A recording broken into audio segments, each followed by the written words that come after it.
Live from the 607, it's the Ocho Duro Parlay Hour, where we're talking movies, TV, comics, and more. Join in the conversation on our social media with the hashtag ODPH, because here we go.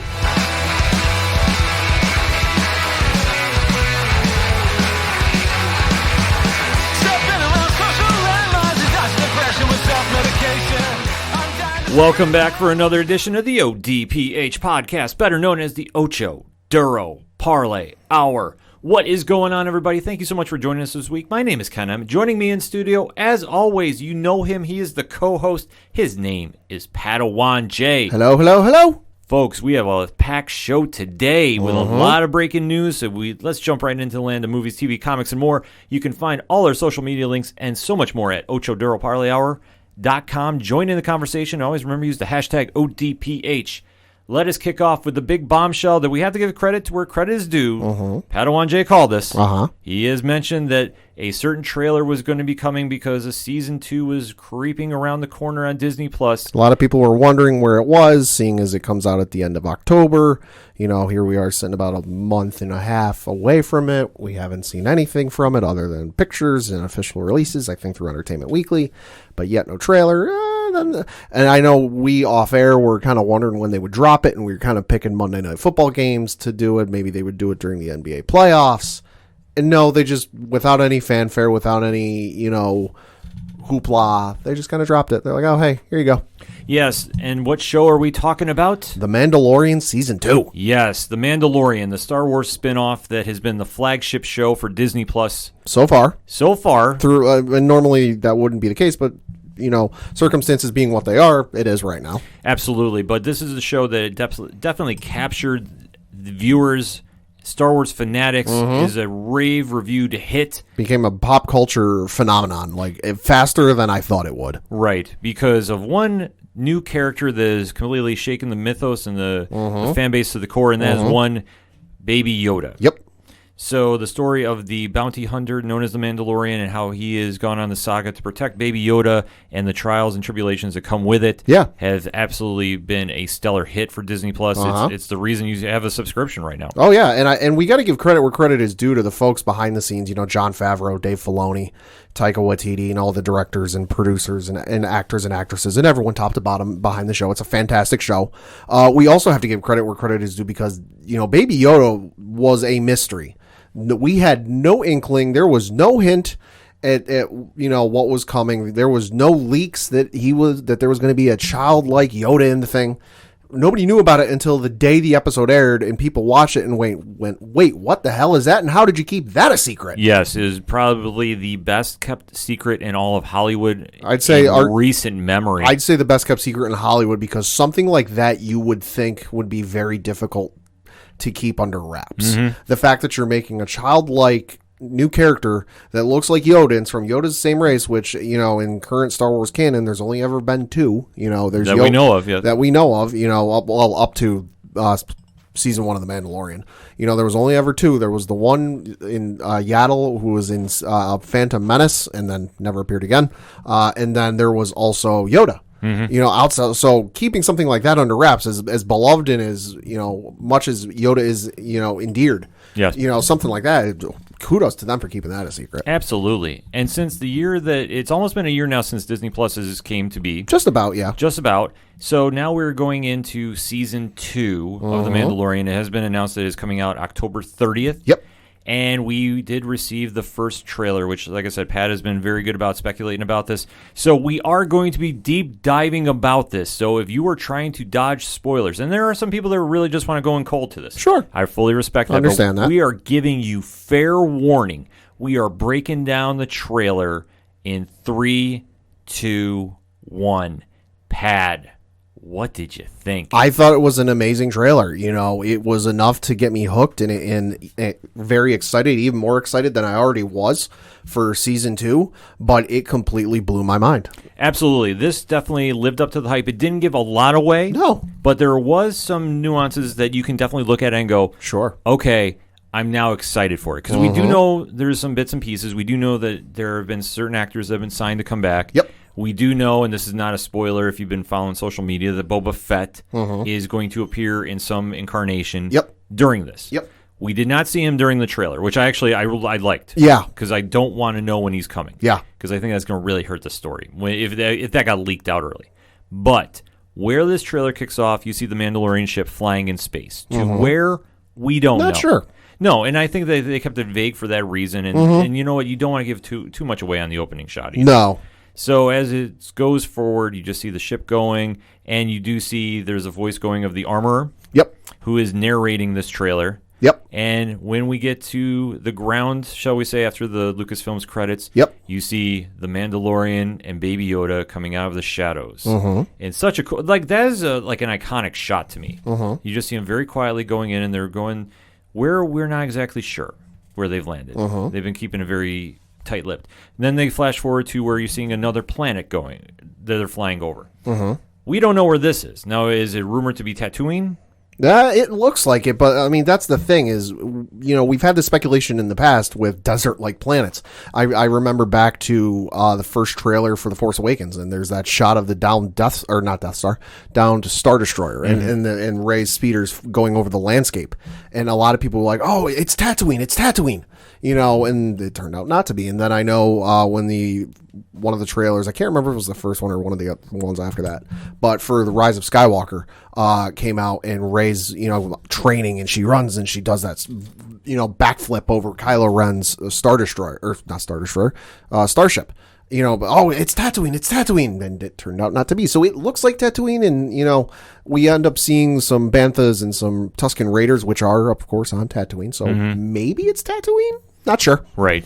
But then that's a quick shot they show, which I know they're teasing for something else. So who knows? That might not even been the Mandalorian flying over for all we know. Yeah, it's hard to say. I do love the slight tease. And then it picks up that you see the Mandalorian ship flying into what looks like a frozen tundra. Yeah, and I got a bit of speculation about this. I know the popular call people are going to make is, it's Hoth. Yeah, I don't think so. Yeah, that's what I thought. I don't think so. But see, you are the Star Wars expert of the panel, so I'm taking your word for it. So you say it ain't Hoth, it's not Hoth. Yeah, no, I'm not going out on a limb. The popular speculation online is that it's a planet called Ilum. And for those who aren't familiar, you have seen Ilum in the films. You just didn't know what it was. Ilum is a planet in Star Wars that during the Republic days, so the prequel era and even before that, was a planet the Jedi visited with the younglings, before they're Padawans, and they get their crystals to make their lightsabers. You see it in a couple episodes in Star Wars: The Clone Wars. It's featured very prominently in the most recent video game, Star Wars Jedi Fallen Order. And of course, for those who don't know, it ended up becoming Starkiller Base in The Force Awakens. Yes. So just because of some of the trenches and the way it looks, and people over analyzing the couple of shots, popular theory online is that it is Ilum. Yeah, so I'm taking your word for it, and I like that they kind of jump around to the planet, so you don't exactly know. And I can't stress this enough. I thought it was well placed on how they did it, so you don't have a sense of where the story is going. Because in the next shot, you see Pedro Pascal is walking through a shipyard. It looks like, as the Mandalorian, and then we see the big cameo. Dare I say, that has been long rumored. If you are a WWE fan, well, it was rumored. It's never been officially announced, I think. No, it's never been official. It just said Sasha Banks, longtime WWE superstar, was going to be a part of the Mandalorian. Never announced what casting. Nothing ever official from Lucasfilm. So I was like, okay, we'll see. Nothing is said. But during this time on screen, though, the narration is saying about Siths and Jedis. So we do see her standing in the shadows. Now, it's been rumored that she is playing a character known as Sabine Wren. Sabine Wren, yeah. So that's the running theory, again, online. For those who aren't familiar, and I highly suggest you check out the series. It's a great series. Star Wars Rebels. It is a kind of spiritual successor to Star Wars: The Clone Wars. And one of the characters in Star Wars Rebels is named Sabine Wren, voiced by the wonderful Tia Sikar. She is a Mandalorian and, wears the gear, and her speciality is explosives and making them all, not just explosions, but making them colorful and all sorts of craziness. But at the end of the series, minor spoilers, I won't give too much away because you really should see the series. At the end of the series, which the last couple scenes take place after Return of the Jedi. You don't see anything, but there's a voiceover by one of the characters, I forget who because it's been a while since I've seen it, who's talking about everything that happened and who was where and who did what. And you see one of the characters in the show went missing for reasons I, again, won't say because I don't want to spoil it. Okay. The characters goes missing, so Sabine and Ahsoka hook up together and go off looking for this character who's gone missing. Which, of course, so it's after Return of the Jedi, which is also when The Mandalorian is set up. And, of course, we know Rosario Dawson, I believe, is playing Ahsoka in Season 2 of The Mandalorian. It would make sense for Ahsoka, who's traveling with Sabine, to find this character to cross paths with The Mandalorian and the child. Yeah, so definitely something worth checking out. And like I said, the fact we saw Sasha on screen, big deal. Oh, yeah. Love seeing, yeah. Because you just see her spying on the Mandalorian, and once you see that he picks up that he's getting watched, you see her fade out of the screen, which I thought was a cool innuendo for what it's like a blink. For him, it's like a blink. Wait, did I see that? Yeah, which you see Baby Yoda and the Mandalorian have like this weird exchange too. Yep. Then we go to where you see him on a ship. Yep. Now, like we say, we don't know what planet he's on at this stage. Could be anything. Could be nothing. But you do see there is that interaction with the voiceover, and then you see some certain ships flying in space. Yeah, some X-Wings. Yeah, some X-Wings, and you see the Mandalorian. Which is interesting. Yep. And then we see as they're going forward, there's like a flight scene that they're tracing down. We do see some returning characters to the Mandalorian. Yep. So we see the one and only Gina Carano coming back as Cara Dune. Yep. And you see Carl Weathers coming back as Grief Karga. So definitely cool to see those guys back. I gotta say, Grief looking a little weathered. Yes. Little color in the hair. Yes, he's definitely looking like he's aged a bit on the show. So definitely like seeing this. And then we see some TIE fighters. Yeah. And then we see some stormtroopers. Yeah, I mean, that's the thing that, again, if you haven't read any of the books, and I understand that if that's the case, the Empire is still very much around. They're not as powerful as they were, and they're kind of scattered, and it's kind of one of those things where it's like a bunch of people trying to take the reins and run the show, as it were, but they're not even like officially defeated yet. Like the treaty hasn't, or the I don't know what you call it, the surrender hasn't really been signed. So makes sense. It definitely makes sense. And then as we see more stormtroopers jumping into that looks like nuts. Yeah, you want to break the scene down? No, yeah. So it's them on speeder bikes going off a ledge into like a canyon looking thing, which seems suicidal. Yes, but it's a very cool moment you see, and then they do show this quick shot of the Mandalorian underwater, and it looks like in a trap of some sort, but then they flash away where he's jumping off a mountaintop, too. Yeah. And he's freeing somebody, and like I say, where they jump around with this. Yeah, it's quick shots. It's quick shots, so you have to really sit there and analyze this, that he's sitting there now trying to free somebody as he's going through the frozen planet, and you're seeing just a lot of back and forth. But then I think what the scene that is most talked about is it looks like he's in some underground fight ring. Yeah. And he's watching somebody fight, and then he's talking with somebody about what's going on, and then people realize who he is. And then you just see probably the funniest moment of the trailer. Best shot of the trailer. Where Baby Yoda is seeing the Mandalorian is powering something up and just goes, yo, I'm out of here. Flips over the dome of protection. Yep. There's already a GIF online if you on Facebook or Twitter. If you hit your GIF button, if you search Baby Yoda, nope. You will find one of him hitting said button. The lid on his little carrying case vessel thing will pop up and the words nope will come up, so you can feel free to get a lot of use out of that. And you're going to see that so much later in this year. And then as the screen goes black, you're hearing a fight going on, and then as it comes back, you see the Mandalorian shooting somebody with a dart, killing them instantly, or a knife rather, and you just see him standing around just an empty room as he walks off. And you see the tag sign for the Mandalorian streaming October 30th. Man, it looks really good. It looks freaking incredible. Lived up to the hype, gave enough, and gave a lot, like I say, for us to talk about and break down. Because other than that, we didn't really see anything else. Sure. I mean, we just heard the voice of the armorer, who was voiced by Emily Swallow. Yep. We just saw a little quick shot of Gina Carano and Carl Weathers' character. That was it. Yeah, no Darksaber, no real hint as to what's going on. Just, hey, he's palling around with the child. Right. Like I said, we didn't see anything more of Giancarlo Esposito, who plays Moff Gideon. We didn't see anything that was remotely Boba Fett that we could analyze. No. And like we said, the only new character that we saw was whoever Sasha Banks is going to be playing. And we're just speculating with that.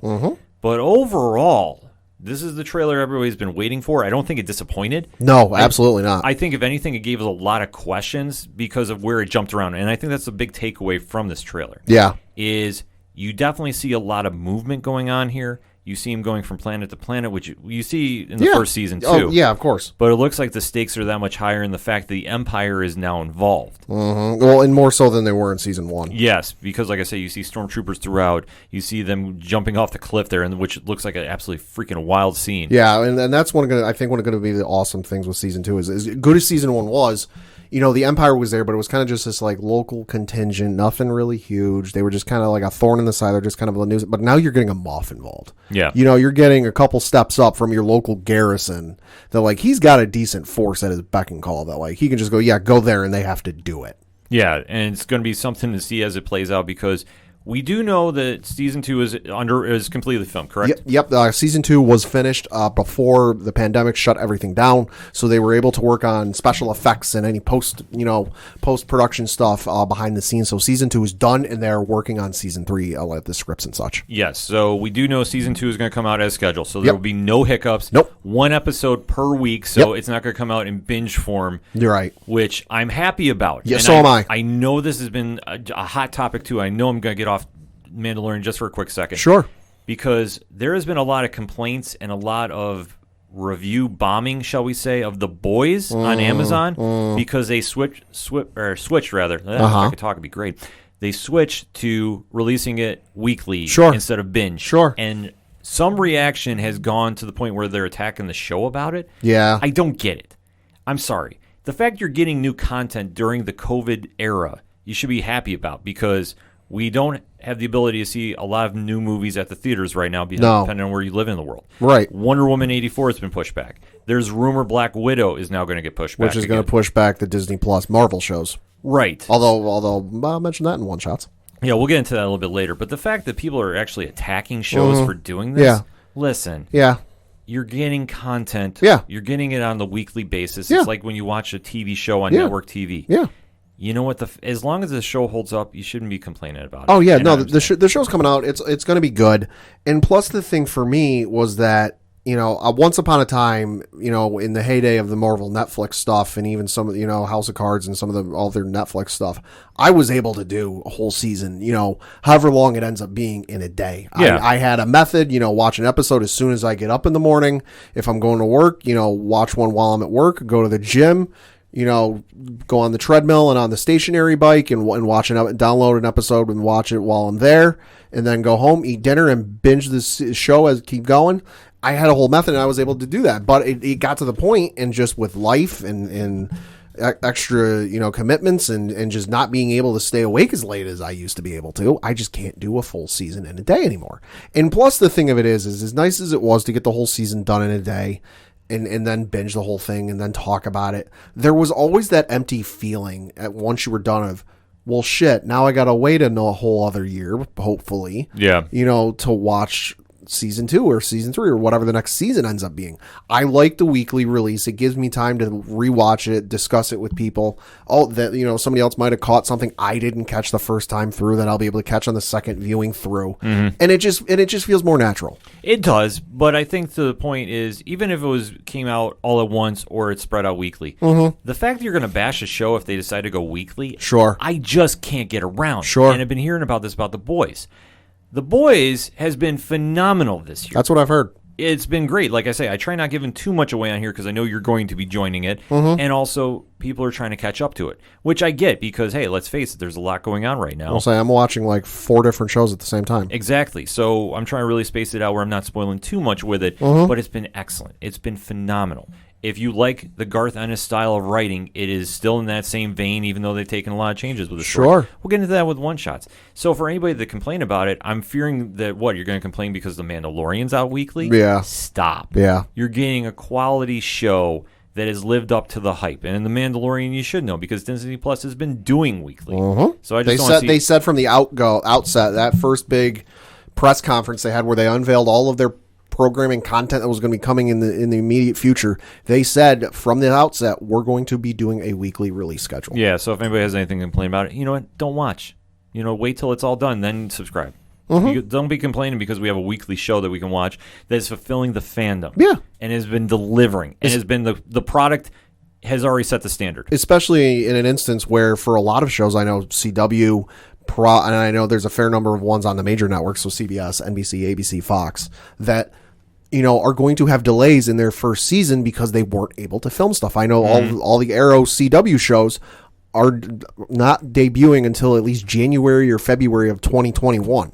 So you're going to be going a stretch where normally you'd be watching shows Monday through Friday, whatever it ends up being, that you're not going to be doing that. Right. So having these shows on, Disney Plus, Hulu, Amazon Prime that will release on a weekly schedule kind of fills that void a little bit. It absolutely does. So I have no issues with it. Final thoughts on the trailer before we close out? Great trailer. Cannot wait to see it. And since I called this one right, let me just tease. There's another show that people have been waiting on that doesn't involve a shield and a guy flying that should be coming fairly soon. Pat has got the scoops, folks. If you're not following him on Twitter, you need to start following him. I can't stress enough. And Coach Duffy, too. Because I heard some rumors and I heard some stuff behind the scenes, and don't come asking me for any hints or information. I'm not going to do that. But I heard about a Mandalorian trailer existing, and the person told me it'd be about 2 to 3 weeks until it dropped, and it was 2 weeks to the day. So that being said, there is something else coming down. That doesn't involve a guy with a shield and a guy who can fly. You can figure it out. The tease is there, folks. But definitely hit us up on that hashtag ODPH. What is your thoughts about the Mandalorian trailer? We both loved it. Yes. And I cannot wait to see what is in store October 30th. Well, so I've already got a reminder set in my phone for when to start my rewatch for season 2. Same here. But let's have that conversation. What was your thoughts? What was your takeaways? What did you expect to see? What did you not? Let us talk about the Mandalorian, shall we? We're going to take a quick break. We'll be right back.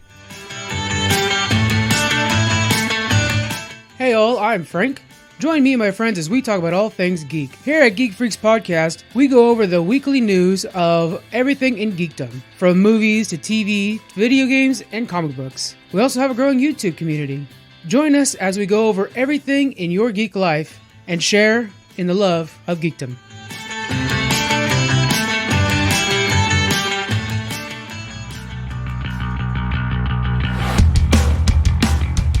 Hi, this is Tyler from Second Suitor, and you're listening to the ODPH podcast. I want you to get it. I want you to understand. I'm doing the best I can, but not as good as I want to be. I just want to get it. I just want to comprehend that I have to make amends with the monster. Coming back for segment number 2 on this edition of the ODPH podcast. And this past Saturday, we had the sequel to one of the biggest events of 2020. One of the few bright spots. Yeah. That is DC Fandome Part 2. Yes. Now, last week we did preview everything that was going to be going on this because the original idea for August 22nd was going to have these 6 multiverses of DC Comics doing their own Comic-Con online, different multiverses for the different fandoms. When they decided to get to the first Saturday, they decided to just do Hall of Heroes on repeat, and that was the mic drop moment of everything. Pretty much. You had the big movie announcements. You had the big TV show announcements. So this one was going to be everything that was left over, and it was already filmed, so we did know that we had to temper some expectations with this, but they still delivered a lot of big news. Yeah. We did do a live reaction on 607 Podcasts on Twitch, so if you're not following twitch.tv/607 Podcasts, you need to start following so you can definitely catch up on the live reactions as we were doing it when Rich from 3FN and myself. But with Pat in studio, I kind of want to break down some of the bigger moments, get his reactions of what's going on, because as far as I was concerned, this event was a good event. Was it the blowaway event? No. But it definitely gave some morsels of information that I think was the cherry on the proverbial sundae. Like, it wasn't the meat and potatoes, but it definitely was a meal to ingest here. Yeah, and of course it was going to be hard to top, day one with all the bonkers announcements and trailers and everything with that, but it came close. It definitely did, and in fact, I think we were talking on the stream about this, Rich and I, and we were even saying if they held off on doing the Matt Reeves trailer for Batman until this event, it would have just been equal. I thought. Sure. Because I just think there was so much going on with the Matt Reeves trailer that how do you top that? You'd need to come out with a full-blown Henry Cavill Yeah, cameo. yeah, You would yeah. need something to really match it. We didn't get it, but we did get some news, so we are going to start deep diving into DC Fandome Part 2. And what really stuck out to me, some good, some bad, and some indifferent. So we open up with the news that broke just a hair before DC Fandome started, and that was, no shocker to anybody, is just made official. Doom Patrol, the hit series on DC Universe, which is now fully moving over to HBO Max, as we know that all the original programming is going over there, is now been officially greenlit for Season 3. Yes. Which made perfect sense. Yeah, no surprise. No surprise there at all. No. Super happy about this, and I was like, okay, well, this is how we're going to start the day. Let's do it. Say a good start. Yeah, albeit, though, when they got to the stream about Fandome, they were having some issues, and I do love the tweet they sent out Yeah. that the Riddler was messing around with things. Yeah. Perfect. Yeah.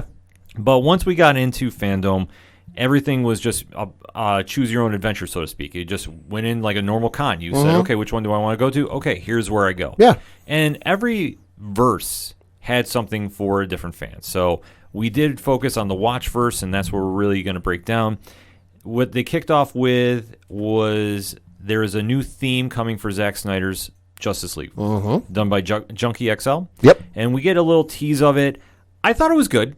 I wasn't exactly like running to my iPod trying to download it. Yeah. But I'm like anything with this movie. Yeah. The bar is set pretty high to hit. Right. And I don't know if the expectations are fair. Right. But this was just another, piggyback to what we Right. saw with the original Snyder Cut trailer. Right. And my opinions and thoughts of Justice League Snyder Cut aside, it's such a weird thing to unveil. Like, oh, hey, was it the full theme or just like a teaser? It was like about a minute worth. That's just such an odd thing. Like, not even just for Justice League. And I hate Justice League Snyder Cut, and I'm probably not going to watch it.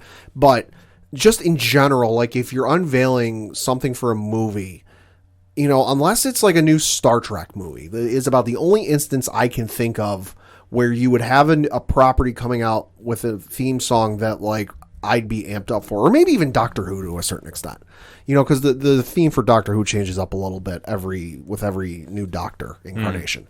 But like by and large, but like Star Wars, the theme stays the same. Marvel, it's going to be, the fanfare with the opening credits, but it's just such a weird thing to like, oh, hey, we're going to give you a little teaser of the theme song for Justice League, because I'm sorry, when I think Justice League, I'm not one of the few things I'm thinking about isn't the score or the theme song or what have you. Yeah. And it just doesn't have one of those iconic themes or one of those, Lord of the Rings, I hear that theme. Pirates of the Caribbean, I hear there's just certain movies that like you hear the name and then theme, you think of it. James Bond is one, Mission Impossible is another one. Justice League, it's just so weird. It definitely is, but it just kind of goes to what were they going to do after releasing a trailer. And I thought it was, if you're really excited about this film, and let's face it, this film has one of the most polarizing fan bases. Because either you're all in about this movie or you don't care. Right. There is no in between. Right. And like I know you're definitely not into it. Me, I'm like, I need to see what this hype is about. I did not mind Justice League. I thought it could have been a lot better. Is it one of those films I really can't watch? No. I consider that Batman vs. Superman part, the original cut. Sure. Can't stand that movie. The director's cut has some promise to it, though. Sure. I will say it's a better one, but for what they were trying to do is just too much too soon. And I've always been very critical about Justice League because what I felt is, whether it was Whedon's fault or the original idea that Snyder had. Yeah.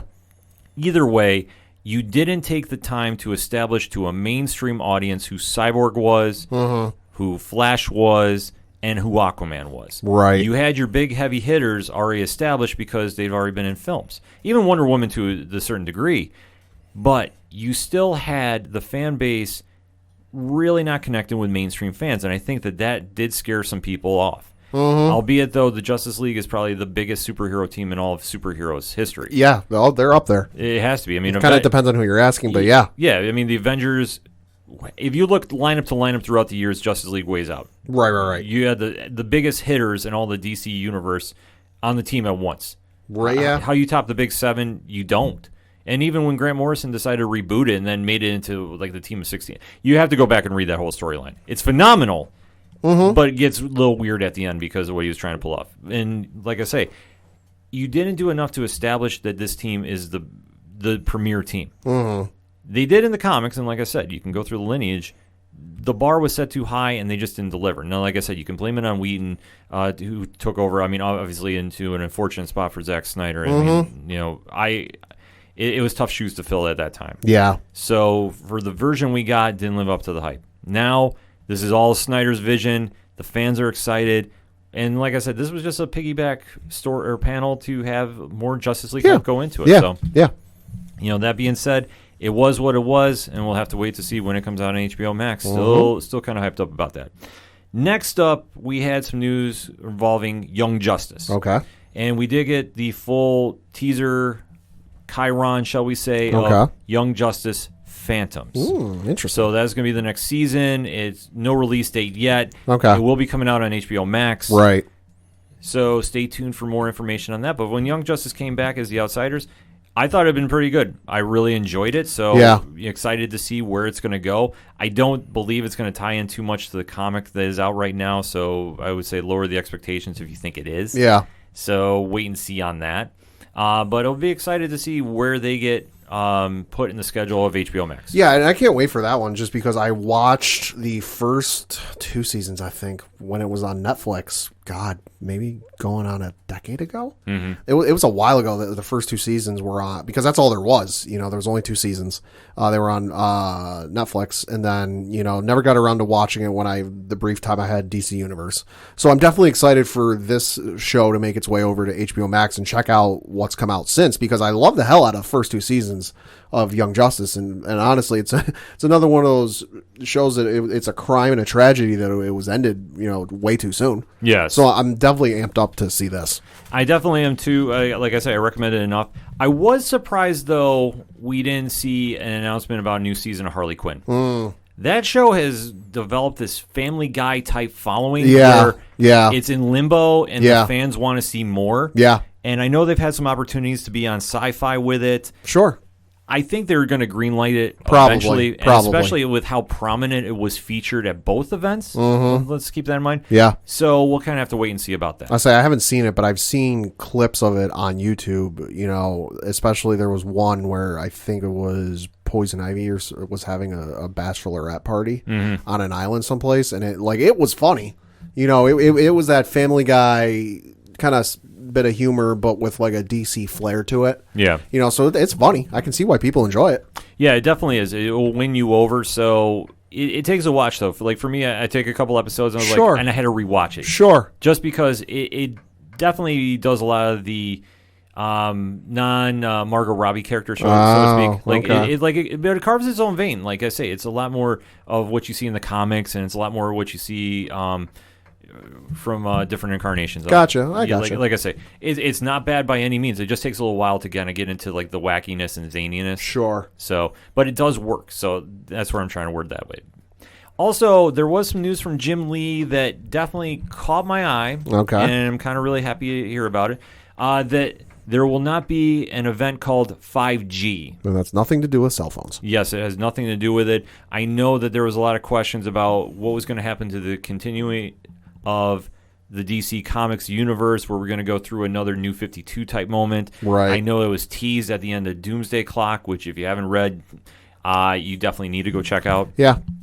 But I'm glad that they're going to keep things stat quo. I think trying to redo the timeline as much. I think they follow. Jim Lee's no idiot. Otherwise, he wouldn't still be in the industry after all these years.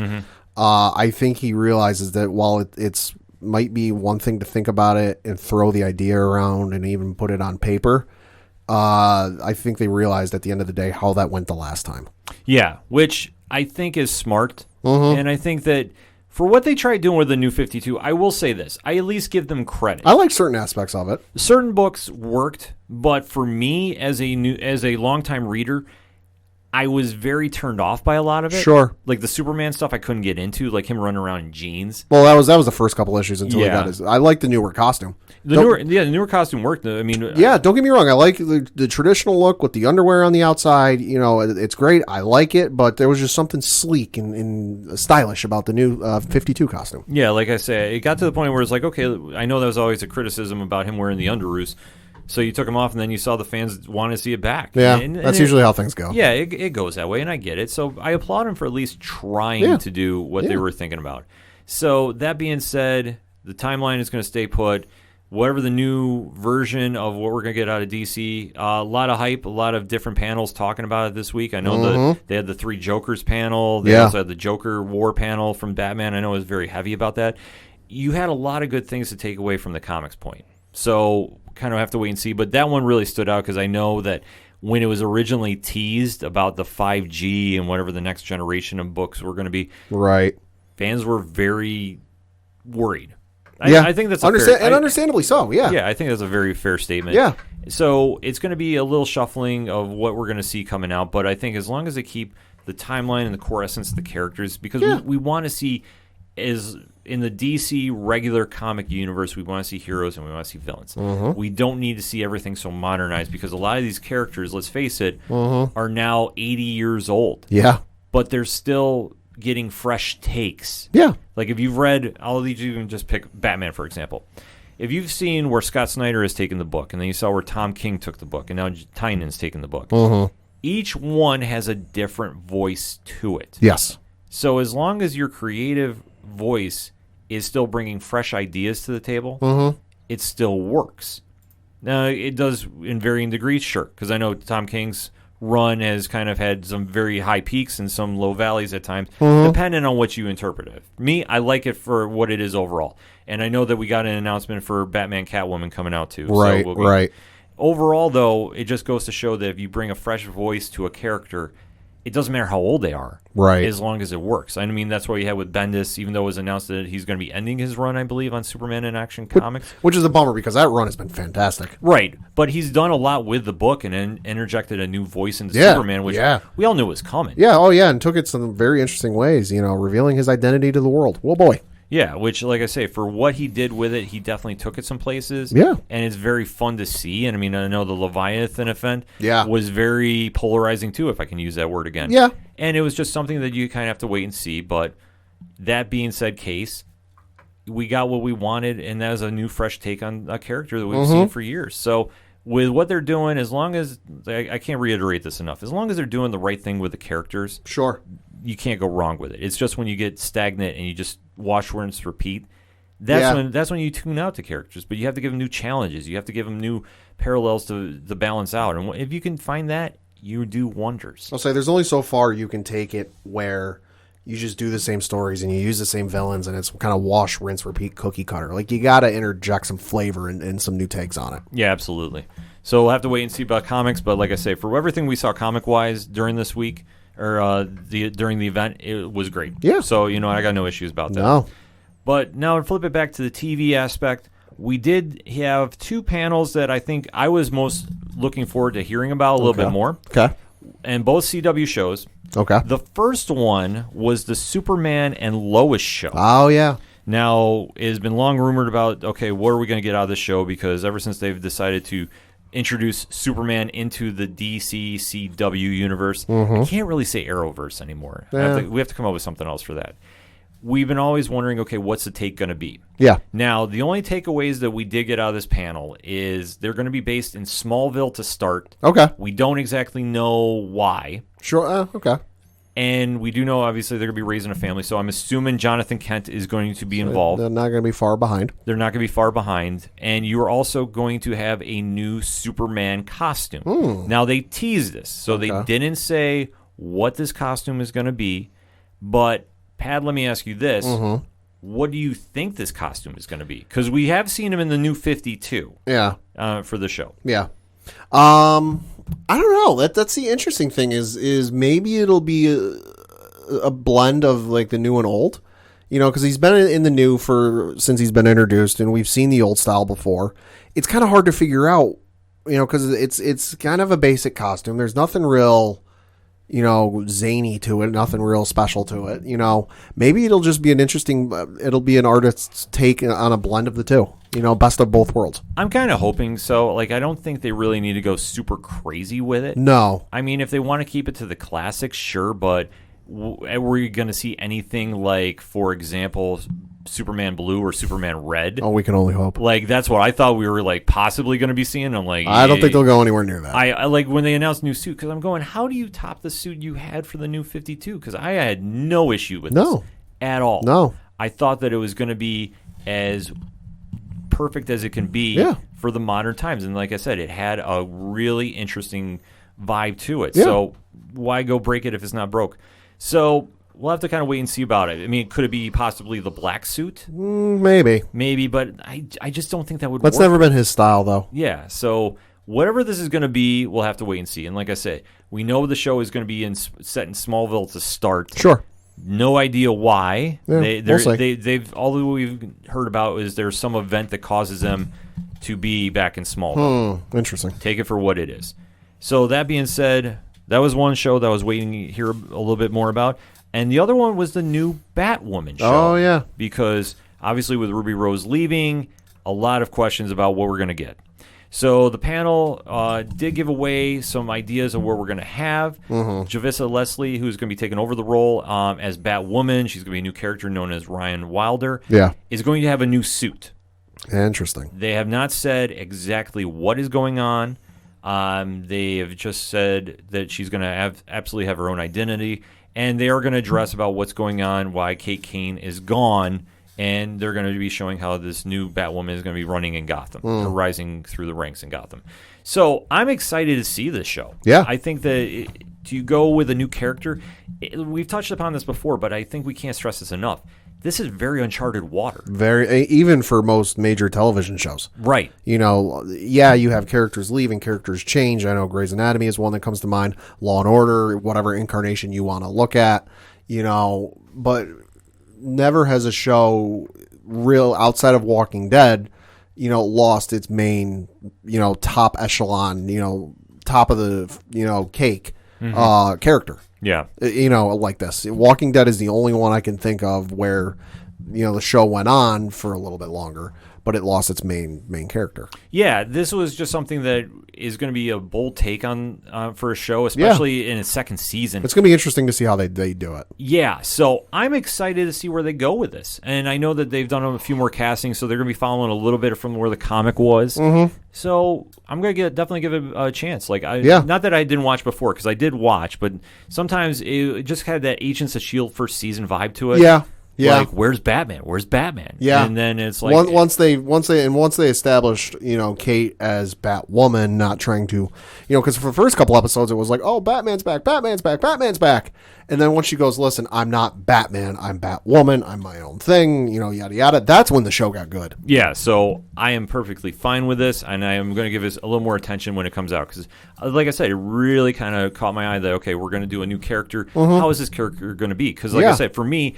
It seems like they're going to borrow from the character of Bluebird. Yeah. That was in the Scott Snyder, Greg Capullo run of Batman. Just some of the elements of the character. Yeah. So however this gets mixed up, I'm definitely going to watch. So we'll definitely be reviewing that here on the ODPH when it comes out. Yeah. Also for CW News, we did get announcements for Legends of Tomorrow. And they did announce that they have casted Lizeth Chavez in the role of Esperanza Spooner Cruz. Now, with the events of last season, which all over the place, which was definitely all over the place, the season finale was everything we expected from Legends of Tomorrow. It was fun, especially the Cisco appearance. Yeah, it was fun. The Cisco appearance was phenomenal. And no, we're not talking about Cisco from The Flash. No, we are definitely not. If you were in the spring break in about 1999, you know what we're talking about. Hell yeah. Legends is always Legends. You know what you're going to get out of them. It's American Doctor Who. I've said it once. I'll say it again. So, obviously, with the events of what happened at the season finale, we are dealing with aliens. In some manner of speaking. Now, we don't know exactly what. All we know from the character that we are getting is it's an inventor that has telepathy with aliens, allegedly. Well, and one would presume if we're dealing with aliens, we might get some crossovers from Supergirl and the DEO. That would make a lot of sense to do. Might get a Martian Manhunter appearance every now and then. Yeah. If you're going to do aliens, you got to do it right. So, Yeah. I mean, why not? And especially with how Supergirl is so alien-based. Yeah. It would just make sense to do. And now that everybody's on the same Earth. Yes. And especially for Legends, who are going to be going through a transition phase, obviously losing Brendan Roth and a few other characters on the show, we don't know what we're going to get out of it. Now, I think they're obviously losing. Brendan Roth hurts a lot. Yeah. You still have Katie Lotz playing Sarah Lance, so that helps. But where's the big hero that fans know? I mean, Heatwave, sure. Yeah. But is he really a hero? I mean, he's just more for comic relief. He's comic relief, but I think the fans have gone from, oh, yeah, he's just a Flash villain to, I really like this character. Yeah, absolutely. So at least that's the case for me. Yes. So that being said, we're just going to have to wait and see what we get out of the new season of Legends tomorrow. I know they're really needing a hit, and they got to have some ground catch up. So. Yeah, and for me, things have got to be a little more streamlined, overarching story, start to finish. Sure, have a couple subplots going on throughout the season, but don't make it so confusing to understand what's going on, and keep it kind of streamlined. Yeah, they definitely need to. Other than that, for CW, I know there's a Black Lightning panel. We also had another Flash panel. Yep. Did not get confirmation about Green Arrow and the Canaries. Right. I've been getting hit up a lot about this. Yeah. At this stage, I don't think it's coming back. Yeah, no, I think at this point, especially with, at least I know for Supernatural, they were getting ready to film some stuff. I presume that the Arrowverse shows were getting ready to film some stuff. I think at this point, especially with as long ago as the Superman and Lois television show was announced and that it was coming to the series, that they've even had a panel about it, I don't think it's coming. The backdoor pilot just didn't do well enough in the ratings to justify a show, which I understand, would have been an interesting concept, but I think it would have just been, that's been one of my criticisms of the Arrowverse shows for the longest time, is everybody's on a different Earth. You got to jump through hoops to get Supergirl to help out the team. You got one character who's off in his own universe that doesn't, that's pretty prominent in the comics these days, in Black Lightning, off in his own universe that's not even connected, and now they're all finally united. They're all finally on one Earth. They can help each other out, not have to jump through all these hoops that they have to set up. And they were going to introduce another one where, hey, they're in the future, and you got to play. That's a whole mess we've talked about before, with setting shows in the future and having to tread carefully with what you say about the past. So I'm all right with it not coming. It was an interesting concept. It was an interesting backdoor pilot, but not exactly upset they didn't do it. I'm not exactly upset about it either. I thought it would have been a great concept to do. Yeah. But when they decided to add a Supergirl over from the DC universe, I thought, well, some shows got to go. Yeah. You have arguably, 6 DC universe shows? You've got Flash, Legends. You can't see, but I'm counting on my fingers here.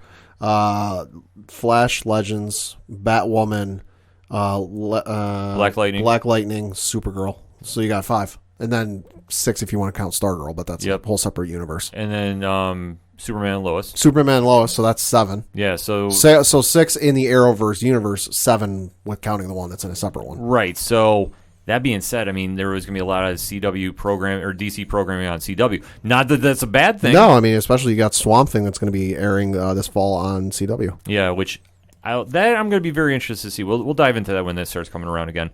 But for Supergirl, or rather Stargirl, to come over, I think that was going to take the spot of Canaries, and I think that one did well enough in the ratings that I think the fan base was there for it. Yeah. And they also had a panel at Fandome as well too.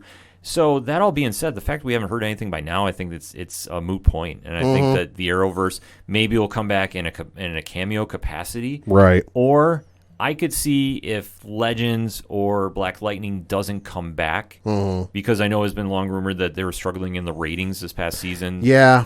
That if one of those two shows doesn't come back, maybe they will go take another look about adding Green Arrow. Yeah, I mean, I know that's one of the things that's been the issue with Legends of Tomorrow for a while, is it's got such a high budget with all the special effects they have to do because, hey, you're time traveling. And then all of the expenses they have to do on all the costumes. That the expenses on the show are high and the ratings aren't exactly great. Yeah. They're not awful, but they're not stellar. Yeah, they're not stellar either. I know it's been long rumored about Black Lightning too. I like that show though a lot as well, so I'm hoping none get canceled, but we'll have to kind of wait and see. But I think with all those CW shows, that something had to give, and I think that it was Green Arrow and the Canaries, which they already ran their course with Green Arrow. So as much as a fresh take as it was going to be, too soon. Yeah, it might have been too soon, and they might just had another option to go with. But overall, was there anything that you thought should have got mentioned that we didn't hear at Fandome this year? Well, I know there was something that got alluded to by Jim Lee in an interview, or at least on Twitter. He said on Twitter during when DC Fandome Day 2 was going on, congrats to at DC Doom Patrol for the Season 3 pickup by at HBO Max. Stay tuned next week for big news about at the DC Universe and its exciting future. Hashtag DC Universe. And accompanied with it is I guess kind of like a if you think of like the credits at the end of a movie, you got all this stuff rolling up. It looks like it's kind of the same thing, but it's a comic issue. So it's Super Sons, The Flash, Dark Knight's Death Metal, Batman, one of the Joker War ones. It's you got the original Action Comics cover on there. You got one of the Batman continuing the animated series on there. So feel like that would have been the time to announce whatever you're doing. It just feels weird to have this whole day devoted to DC and especially the comics and the movies and the TV. And yeah, we're going to put it off a week. I mean, my guess is that it's what they're going to do. What's DC Universe's future, the streaming service, that it's probably going to be a date of when everything's moving over. So the animated series, the original series and whatever else is on there. And then what they're going to do price wise, if they're going to keep the series around, because just going based off of this photo, it looks like they're going to keep it around for the comics. Yeah, I think they're going to keep it around for the comics. I think it's going to be switching to like a Marvel Unlimited type deal. Yeah, that's my guess. Which I'm okay with, but I'm really interested to see what's going to happen. I know that if you are a DC Universe member, they have the Earn the Rewards, I believe runs out Friday. Oh. So I think we're going to hear something Saturday or over the weekend. That's such a weird time to announce things because you announce things on Friday so they get buried and nobody hears about them. Well, that's what I'm thinking. If they're going to say they're canceling the service, maybe it could be because when they announced about all the layoffs. Yeah, and normally that's the case, but in this instance, for me, it's like, all right, everybody knows it's coming. Right, I think everybody does, but I think that DC doesn't want to take the bad publicity of like, okay, well, we're going to cancel this and go from there. But it's going to be a fine line to walk, but we all know it's coming. It's just a matter of what are you going to do now in your transition phase. Right.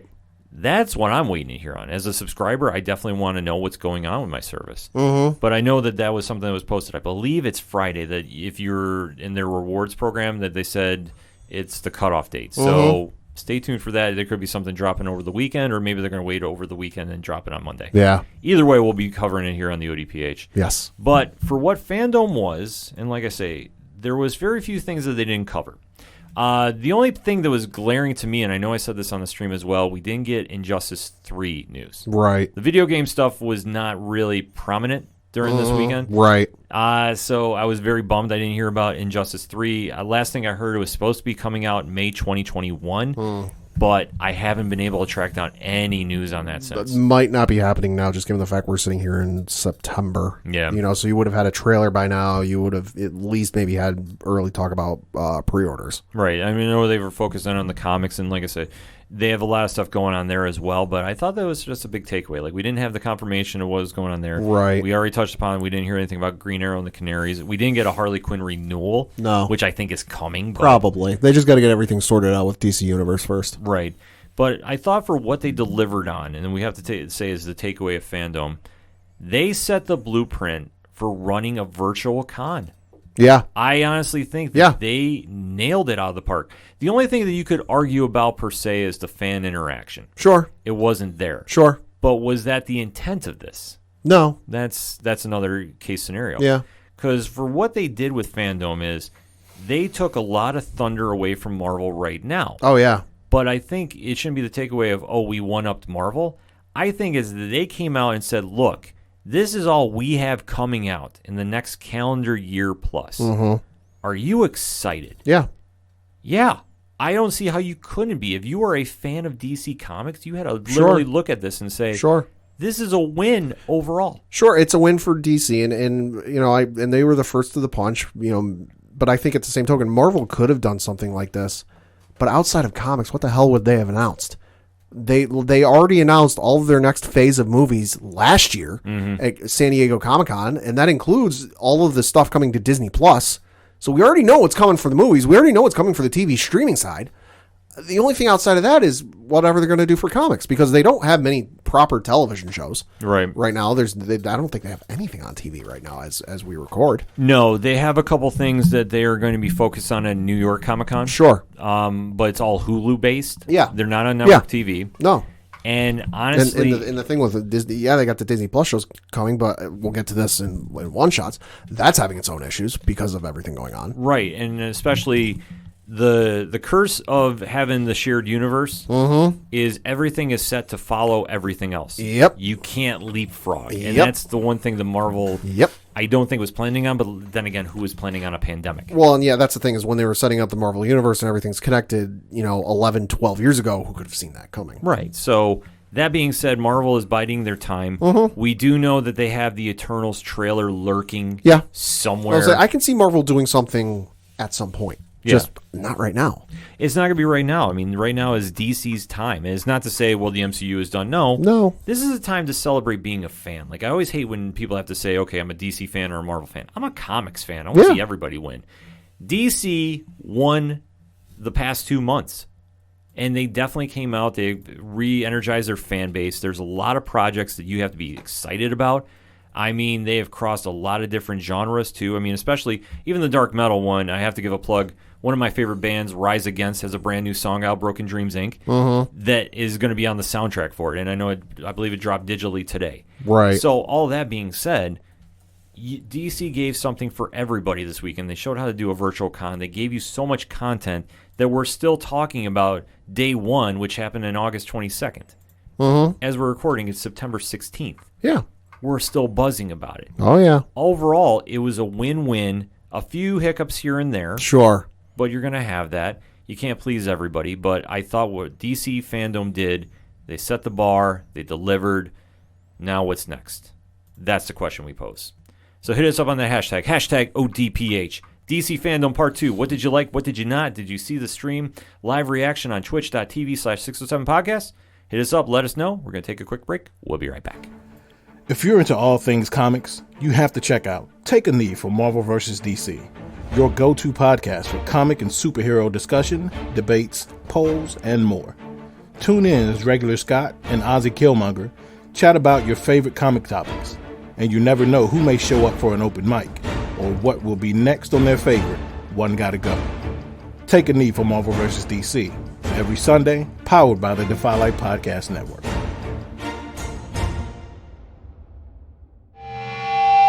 This is Rich, the host of the Three Fat Nerds podcast and co-host of the Horror Zone 607 podcast, and you are listening to our hashtag 607 podcast brothers, the Ocho Duro Parlay Hour. Now kick it back over to Ken Moneybags and the crew.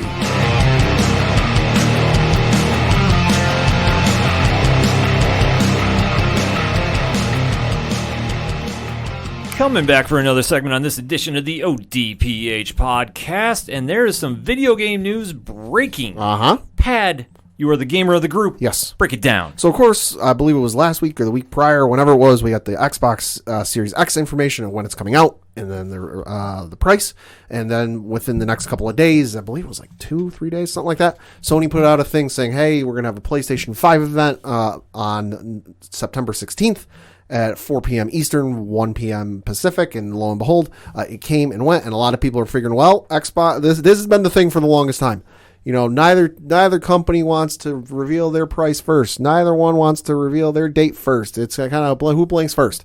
Well, Xbox blinked, and PlayStation soon followed, because we now have a release date, a price point, and some very surprising games that were announced. Okay, break it down. So let's get to the nitty gritty of what you came here for and what you want to know. The PlayStation 5 will be released in the U.S., Japan, Canada, Mexico, Australia, New Zealand, and South Korea on November 12th, and it will price for the normal edition, so that's the one with the disc, $499. That's 449 pounds.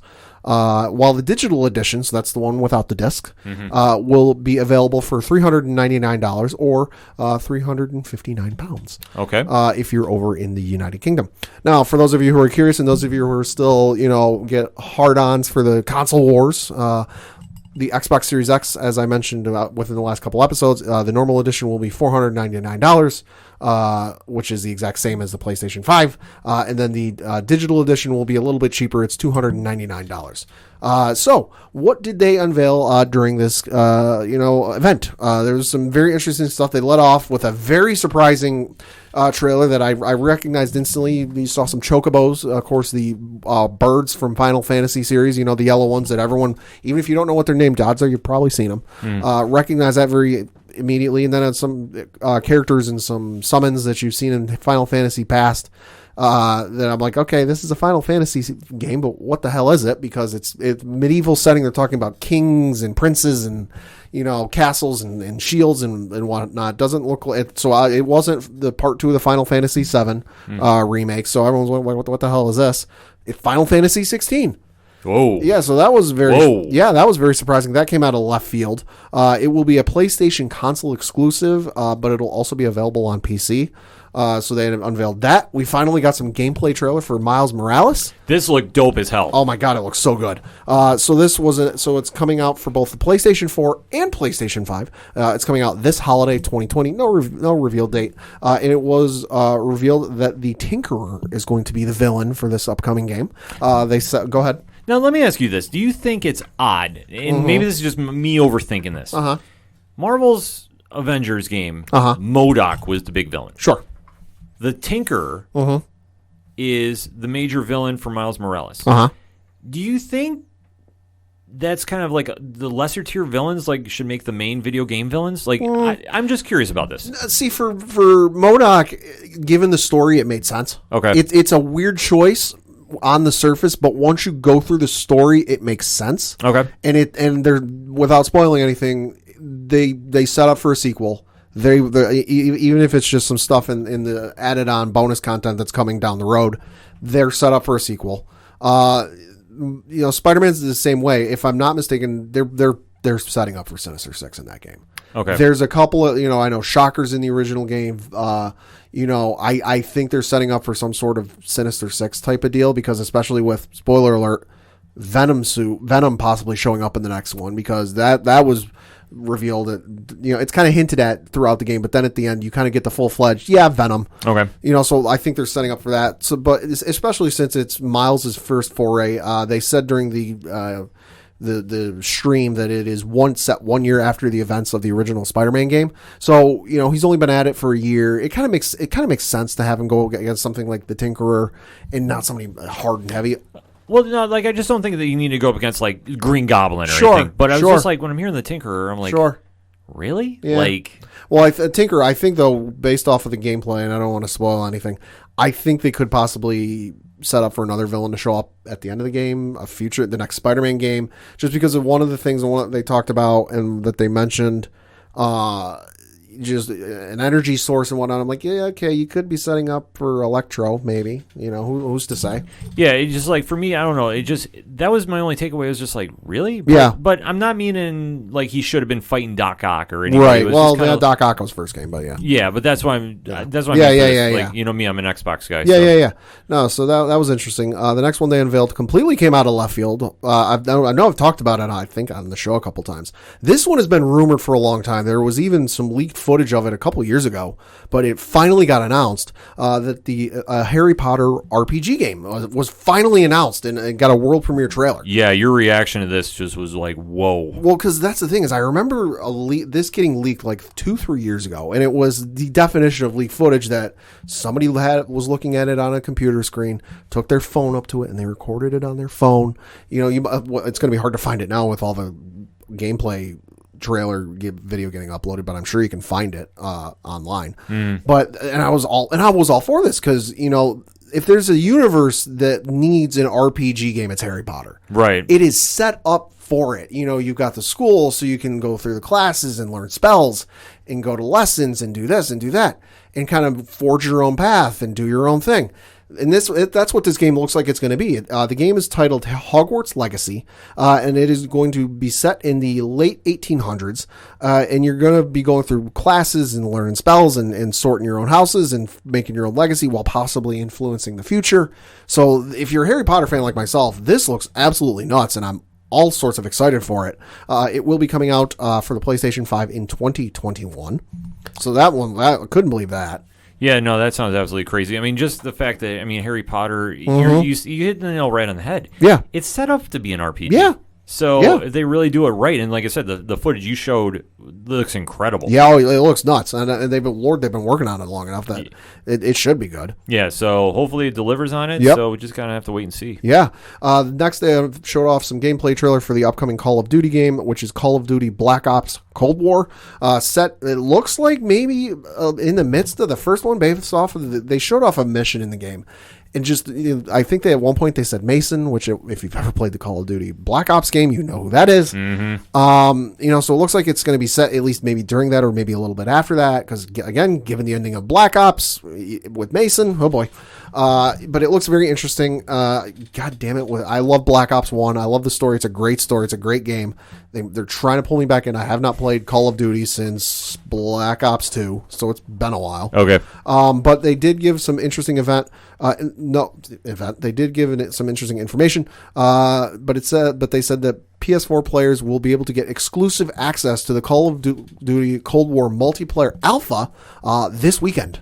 September 18th. So you should be able to go to the PlayStation Store or wherever on the system, pre-download the file necessary to play it, and then this weekend you'll be able to play the alpha. So it's like the very early, look at the next Call of Duty multiplayer this weekend on PlayStation.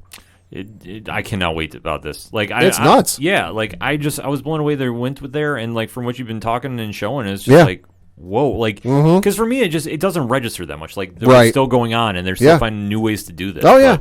Still, man. Oh, yeah. Then they showed a new look at the next Resident Evil game, Village. It's showing deeper in the fairy tale aesthetic. I'm reading from IGN.com. It says the trailer that digs even deeper into the dark fairy tale aesthetic we've seen, with a creepy old lady, exploration through chilling environments, monsters, and a folk tale of a little girl in a forest. All I know is this. I'm not a Resident Evil fan. I'm aware of it. I've seen some gameplay of it. Never played it, just because I never had the right system to play any of them. But this one looks like it's kind of taking the genre and flipping it on its head, where, okay, you're familiar with Resident Evil and zombies and all that kind of stuff, but now they're introducing werewolves? Yeah. Good Lord. It absolutely looks crazy. It looks nuts. Then they showed off a gameplay trailer for the time-manipulating shooter Deathloop. This looks really cool. It's got like a 70s vibe, like an Archer type of vibe to it, It looks weird. It looks interesting. It looks like it's one of those games that you might have to play a couple times just to understand where it's going, so that they unveiled that. Yeah, I love the look of this game. Uh-huh. It just looks at kind of crazy 70s vibe. Like how the old Nick Fury covers were for the Agents of S.H.I.E.L.D. Yes. Yeah, it has that vibe to it. Yep. And then they unveiled that there is going to be a Devil May Cry 5 Special Edition. Yep. So it says the new edition comes with a faster-paced turbo mode, a playable Virgil, and a new difficulty called Legendary Dark Knight. Batman not confirmed. I was just going to say, wait, Batman's crossing over? What the hell's going on here? No, so it's a special edition of the game coming out for PlayStation 5. No release date on that. And then they showed off a gameplay trailer for a new Oddworld game called Soulstorm. Was shown in a reading from the IGN article. Says, with protagonist Abe leading a small army through a dangerous mine. So if you're an Oddworld fan, you'll be looking forward to that. They threw one of the biggest curveballs of the stream next up. There's another goddamn Five Nights at Freddy's game coming. Really? Yeah, so just when you thought the franchise was dead, at least to me, they couldn't do anything more with it. They're going through, and I'm watching this game, and it's got this weird aesthetic to it where it's kind of like futuristic looking, and I'm seeing creepy. It's got that creepy vibe to it. It's got a character with red eyes. It's kind of lurking off in the corner, just staring at you, and I'm like, okay, this is something horror. And then at one point, the trailer kind of backs away into the lobby, and you see the bear from Five Nights at Freddy's. And I said to you, I'm like, oh, God damn it, I think it's another Five Nights at Freddy's. Mm-hmm. And sure enough, it is. It is Five Nights at Freddy's Security Breach. And it'll be coming to PS5. No release date yet on that. Then they unveiled extended gameplay for a game from Bluepoint and Sony Japan called Demon's Souls. And it looks nuts. I'm not familiar with anything about the game. I thought for a minute they were unveiling another Dark Souls game, which I'm like, oh, that's not good. You're going to make people break their PS5 controllers at the start. Yeah, this one is a new one to me. I'm not too familiar with it, so sure. So if I'm saying something completely sacrilegious, I don't mean to offend anybody in the video game land. Mm-hmm. But this just looked completely different to me. And like I said, Dark Souls I know a little bit about. Oh, yeah. But like I said, Demon Souls was actually something brand new to me. So. Oh, yeah. Yeah, no, Dark Souls, it's one of those games that it's very frustrating. If you can beat it on the hardest difficulty, you are a gaming god, because it has broken many a controller for many people. Yeah, and I avoid it like the plague. Yeah, I've heard Dark Souls is very frustrating, so I just avoided it. Yep, and this next one, surprise to absolutely goddamn no one, Fortnite is going to be optimized for PlayStation 5 at launch, so, no surprise that one of the most, if not the most popular Battle Royale game is going to be available at launch. So, again... Smart move. Yeah, smart move, no surprise. And then they unveiled something called the PlayStation Plus Collection. Yeah, what is this? Yeah, so this came... I wasn't quite sure what this is. This is from the official PlayStation website on the blog.playstation.com. It says, for PlayStation Plus members, including myself, we'll have a special new offering on PS5, the PlayStation Plus Collection. Mm-hmm. PS5 owners with PlayStation Plus will be able to download and play a curated library of PS4 games that defined the generation, like Batman Arkham Knight, Bloodborne, Fallout 4, God of War, Monster Hunter World, Persona 5, and many more. The PS Plus collection will be an added benefit to the existing PlayStation 4 benefits that PS Plus members receive for a single subscription price. So it sounds like it's going to be one of these things, because it's, PlayStation 4 games are going to be backwards compatible on the PlayStation 5. It sounds like one of these things that it's going to be, and they didn't say about how long they're going to be there or when they'll change. But if it's a very popular, so all of those games, say what you will, very popular games. Yeah. I've played Arkham Knight, I've played God of War. Both are fantastic freaking games. It sounds like one of the ones, if you ever remember from the PlayStation 2 days where they had the greatest hits. Yeah. It was a game that sold a certain amount, and they re-released it as greatest hits. It sounds like it's going to be something like that, where if it was very popular, very well received, that they'll make it available if you have PlayStation Plus to download and play this game for free.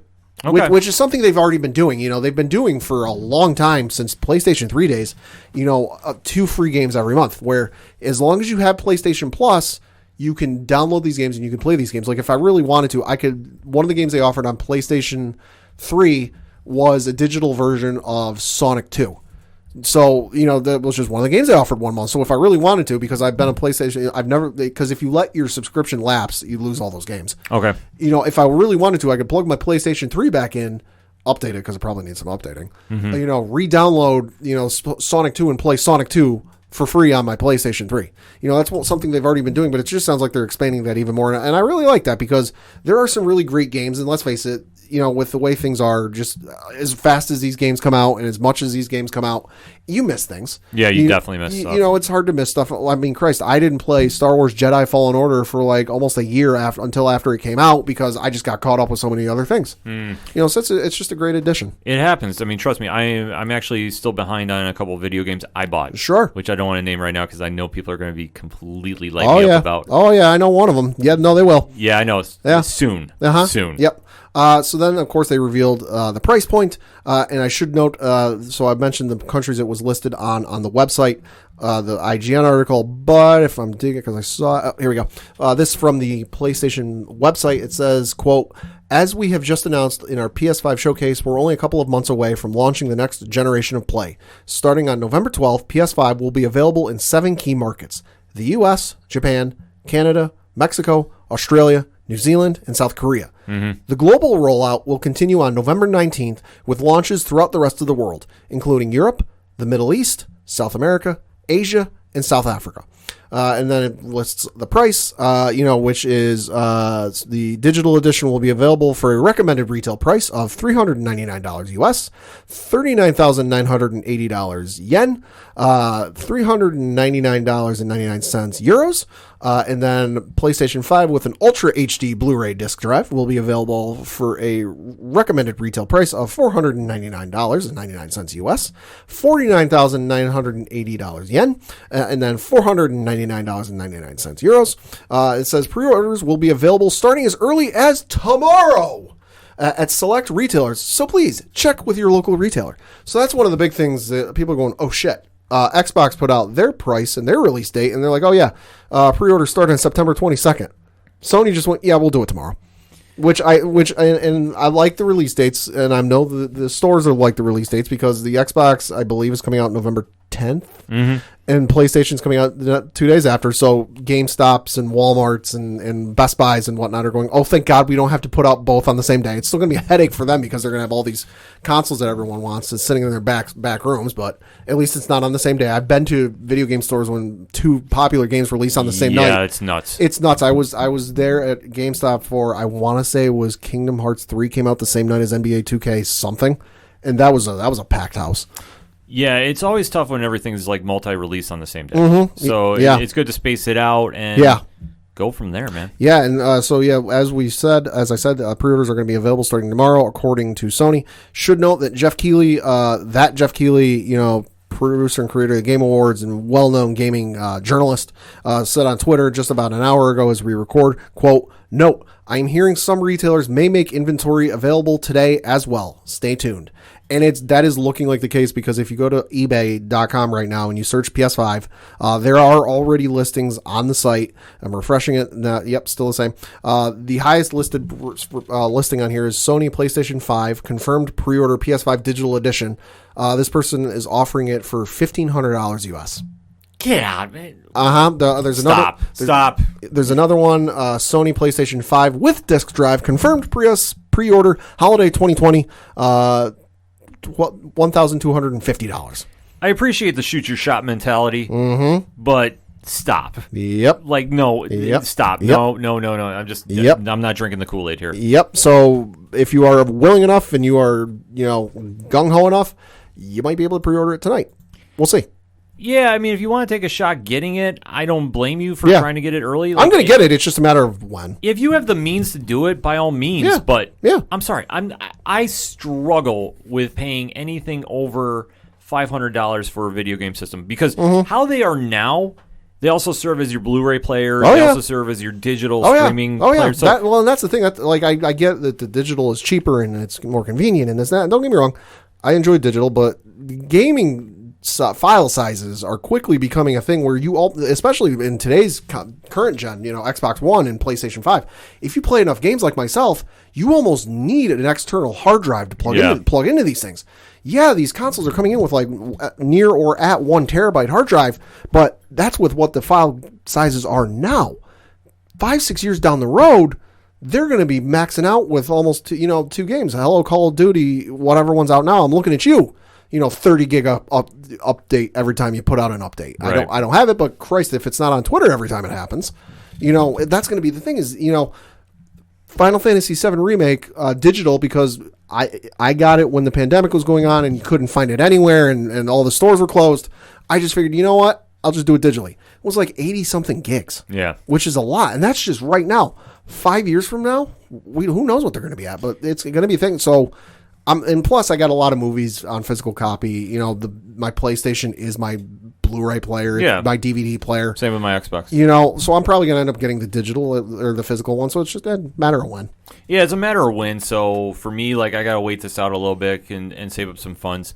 But it's definitely enticing about the PS5. Yeah. I got to say that. Yeah, and that one, the PlayStation, Sony decided to pull, an Apple. One more thing. After they gave out the trailer, the price and release date, they decided to give a trailer for a game sequel everyone, including myself, has been waiting for. That is a sequel to the most recent 2018 reboot of God of War. Oh, shoot. This one titled God of War Ragnarok. Which, if you know anything about Ragnarok and you know anything about the game, you saw this coming. It is scheduled to release sometime in 2021. Was I mad that I did not hear Led Zeppelin in this? No. Okay. Because I was expecting it when I saw it, and I'm just going, wait, Ragnarok? No, yeah. Given how the first one ends, and spoiler alert, Thor shows up, and the fact that I don't think we've even. It's been a while since I played the game. I don't think Odin has even shown up yet.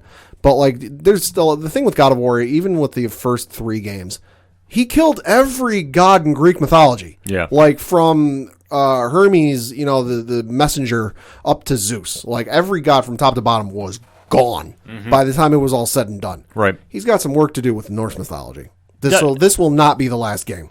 Yeah, which, like I say, the God of War franchise is so good. It's so good. So visceral. Yeah, I mean, I've played it before, and it's nuts. Yeah, it's absolutely BSC. So I'm down for it. And I mean, this was their Batman trailer drop moment. Pretty much, yeah. Because this is one that everyone wants to see. Everyone knows it's coming just because of some of the stuff in the game, especially the plot twist at the end of the game, which I don't want to spoil. I know it's been a while, but hey, you should play it. And that's a plot twist I don't want to give because it's amazing. But just some of the stuff, even in the game, where like you travel to different realms in the game because Norse mythology, different realms. Right. There are some portals in that game that like you can see, like you haven't even gone to Asgard yet. Like, so there's just so many places you have yet to go that's like, okay, we know we're getting a sequel. Yeah, it's absolutely crazy about this. Yeah, no, I'm super excited. So overall, though, Pat, this delivered on everything you were expecting. Oh, absolutely. So talk me through this. If you have to sell me on one system to buy, whether it's Xbox or PlayStation, which one are you going with and sell me on it? You get Miles Morales on PlayStation 5. You don't on Xbox. That's a good selling point. That's a really good selling point. I mean, I am still kind of torn. I mean, I've always been an Xbox guy. Sure. I'm not the person that would buy two systems. Oh yeah, so, neither am I. But for what you're getting on the PlayStation, they definitely delivered a lot. Oh yeah, and plus it's got a lot of great. If you're because I know you were very much a single player focused kind of guy. Yeah. PlayStation the last number of years has gone very heavy on single player games, and they're very fantastic games. Horizon Zero Dawn, God of War, Spider-Man, The Last of Us, Uncharted. They've got a lot of great single player focused games that that are continuing into the future. And I don't think that's going to stop. They've even said, listen, it's a new console. We're not changing our path. We're still going to do first player focused games because we know that's what our players want to play. And I know you're not the biggest multiplayer fan. You don't really do online against each other. You might do a little co-op here and there. But, I know you like single players.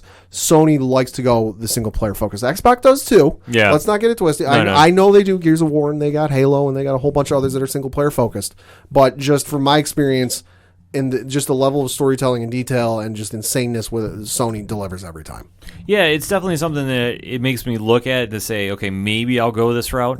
But I do like my Xbox, but I will probably be playing a lot of PlayStation wherever I can get my hands on it in between. Because, like I say, they've really sold me on the presentation here. I really liked everything they had. Yeah. They definitely covered a lot of different genres for the different fans, which I like seeing. And, I mean, the Miles Morales thing looked dope as hell. Oh, my God, it looks insane. Yeah, I mean, that is enough that I will consider. Oh, okay. But I can't really break away from my Xbox, so. That's fair. That's my problem. But for what I saw with PlayStation, they're giving me a lot to think about. And I think they're giving a lot of the fans stuff to think about. And the fact we're getting new systems and what they're offering to continue the next gen of video games is really telling. It's really something to see. Absolutely. So that all being said, why don't you hit us up on that hashtag ODPH. PlayStation came and decided to have their own Hall H moment today. Gave you a lot of game news to talk about. Pad broke it down so eloquently. Let us have that conversation. Are you sold on the PS5? Are you sold on the price points? What are you not sold about? Let us talk. Hit us up on that hashtag ODPH. We're going to take a quick break. We'll be right back. Hey, this is Brian Wolf from Fair City Fire. You are listening to ODPH, the greatest podcast in Binghamton. Woo!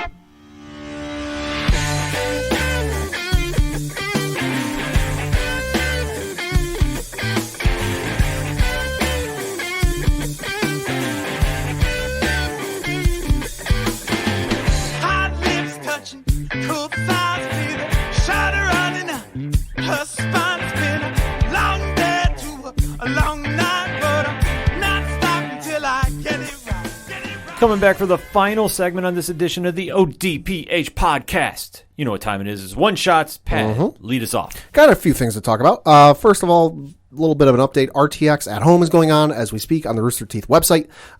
Be sure to check that out if you are a fan of Rooster Teeth, as I am. They have unveiled some very interesting things. They unveiled a trailer for the upcoming season of Red vs. Blue Zero. Not quite 100% sure about this. I'm a fan of Red vs. Blue. I like it, so I'll definitely be watching. I think it's supposed to be like a prequel, maybe a spinoff or something. But it is debuting on October 9th on roosterteeth.com. So be sure to check that out. Another one trailer they unveiled that I am very excited for is Volume 8 of Ruby. That tape is releasing on Rooster Teeth's website on November 7th. So definitely be on the lookout for that. And then the one I did not even know got or no, I think I did know that now that I think about it, got greenlit for season 2. But it was unveiled by Michael B. Jordan that they are adding some more people to the writer's room and making it more inclusive of some more viewpoints and just walks of life. So it's going to be definitely very good for the show. There will be a Meet the Writer's Room Genlock Season 2 panel at RTX at home, which will be taking place. This panel will be taking place at 2 p.m. on September 21st. It was announced that Dakota Fanning, Maisie Williams, and David Tennant are all set to return for the series' second season, which is currently in production. A synopsis for Genlock Season 2 reads, and I'm reading off of Variety.com, says, on a dying Earth in the midst of a now unstoppable climate collapse, two utterly distinct visions for the future of the human race have come to dominate: the polity and the union. The future of humanity, if it is to have one, rests in some form of mechanization or digitization. On opposing sides of this fundamental debate, the polity and the union remain locked in a brutal and unforgiving war. A war the polity is losing, despite the heroic efforts of their greatest soldiers, the Genlock team. Chase, Cammy, Yaz, Kazu, and Val, who continue to upload their minds to their Holon units and fight for their vision of a better future on the front lines. So definitely a great first season, really good show. Highly recommend you check it out if you have the opportunity to, and be on the lookout for this whenever it comes out, because I'm super excited. Yeah, it definitely looks cool. I mean, I always go see the panel ones down in New York Comic Con, or the booth rather, and always just get familiar. Yeah. And you are always pushing it on me to check out, and I have been able to watch it, but it's just one of those things, like I get so swamped with other things going on. But I really like everything Rooster Teeth's been doing, so can't wait for that stuff. Moving to some other streaming news, Ewan McGregor did an interview in the time since we recorded with Entertainment Tonight, and he explained that for now, the Obi-Wan Kenobi series for Disney Plus is going to be a standalone season, and it's going to be shooting in 2021. Oh, yeah. So, reading from an article on IGN.com, it says earlier this year, McGregor told IGN that shooting for the series had slipped to January, but that may have moved back again. Quote, "Spring next year we start." The actor told Entertainment Tonight. "I'm really excited about it. It's going to be great, I think." The article goes on to say the internally planned release date for the show itself shouldn't have slipped, but that's still not been publicized. McGregor previously told us that he's, quote, read about 80-90% of what they've written so far, and it's really, really good. There's still some question as to whether the show has been reconfigured from a 6-episode series to a 4-episode run, but McGregor said that he hadn't heard about that decision. So very interesting, understandable that, it's going to be a one season, I'm okay with that. I don't, as busy as Ewan McGregor can be, because he is a very busy individual. It's hard to nail down something like that. And at least for now, one season, but down the road, if schedules work out and the fans are eager for it, as I know they probably will be, there might be more seasons. Well, the one thing you have to remember too is with Obi-Wan, it's in the upper echelon of the Star Wars characters. There's only so much you can do for a series, obviously knowing what his fate is. Right. And you know the kind of window you have to work with, and especially with Ewan McGregor coming to a TV show instead of being in movies. Yeah, schedule's got to work out. I wouldn't doubt, though, if this show is such the monster hit that some of the writers don't come up with a great story and maybe entice him to come back. Oh, I'm sure they will. So I think he just doesn't want to be non-committal until he gets... Because we've heard that there's been script issues with this. So I think he just doesn't want to commit to say, I'll be back for more. Right. But I think he's really challenging the writers to really give him something to sink his teeth into. Right. Moving on to some other Disney Plus news. Disney confirmed today, as we record, that WandaVision is still coming to the Disney Plus streaming service this year. Reading from an article on IGN, while there had been some concern that the series, which brings back Avengers franchise stars Elizabeth Olsen and Paul Bettany as Wanda Maximoff and Vision, respectively, might be pushed back to 2021 due to production and release disruptions caused by the COVID-19 pandemic, the press release and video promo for what's coming to Disney Plus later this year confirms that WandaVision remains on their 2020 slate. The tweet, which reads, "This is the way to get pumped for the coming months. Start streaming favorites like Hidden Figures, X2, Big, plus originals like The Right Stuff from Nat Geo, Clouds, Marvel Studios' WandaVision, and a new season of The Mandalorian, coming soon on Disney Plus." So I know this has been one that everyone's been wondering about, and especially with the news in the last couple of days that Black Widow might be getting delayed again. It's kind of throwing a monkey wrench into things, and we kind of alluded to this in one of the previous segments, that everything's connected. So, Falcon Winter Soldier might get delayed because that can't air until Black Widow comes out. Right. So that's pushing everything back just because until Black Widow can come out in whatever form it comes out, nothing else can really come out. But it appears that WandaVision not necessarily beholden to that. That's very interesting about it, too. I know that there's been some footage leaked out, too, from Falcon and Winter Soldier, so filming is back up and running. Yep. So there have been some still shots going on with that. So for the fate of the MCU right now, I mean, everything is so up in the air that with WandaVision now being confirmed for this year, I think is a very telling sign. Sure. I think it's a very optimistic sign for the MCU that they might be able to rework some stories and release dates because obviously with the tentative date that is still coming out in November that I heard that has not been pushed back. The only thing that we know is Wonder Woman 84 was pushed back to Christmas Day. With Marvel sticking to their guns as of right now, that still keeps the window open to not really shift too much around. Albeit, though, I think that Black Widow is going to get bumped, and I think it's the February slot. Yeah. I think it would be the next one open. Could be. So I think that we'll see something happen there. So kind of wait and see, but I'm excited to see whatever we're going to get out of WandaVision. Hopefully we see it soon. Yeah, I'm hoping so. Or at least, something. Yeah. I'm optimistic to see what the show is going to do, and I think we'll kind of tie into a little bit of my one shot when we get to it. That WandaVision is going to be very important to it. Oh, yeah. Moving on to some movie news, one that's kind of calming on my nerves a little bit. Tom Holland gave an update on the Uncharted movie from the set. Okay. So on Sunday morning, he was a little restless, so he hopped on Instagram Live and talked to him for a bit, and he talked about filming Uncharted based off of the PlayStation series, video game series, which I love to death. He said, quote, "Filming is going so well. The film is like everything I dreamed it would be. I mean, I don't know if you guys played the games, but I was such a huge fan of the game, and it's been going so well." He did note on the physicality of playing the title role of Nathan Drake. He said, "I do have the biggest bruise of all time, though, on my leg. That's in a bit of a revealing area for Instagram Live," close quote. So it appears that filming's going well. He's playing Nathan Drake. I believe, if I'm not mistaken, Mark Wahlberg is playing Sully. Right. Nathan Drake's right-hand man. Like I said, this is a video game franchise that I've played since the original one came out way back in the PlayStation 3 days. I played every one, and this is a series game movie that's been in development hell for a long time.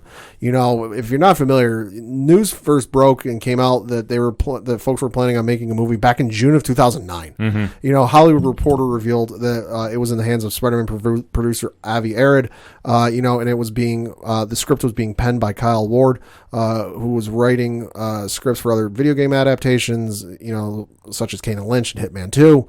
And then First Signs of Trouble kind of formed in 2009 when the writer left, and then among a host of other things, it's just a whole litany of issues. In fact, I think the director that's currently tied to it is the 7th one that's been attached to the project. Okay. So it's one that, let's face it, a lot of video game movies are bad.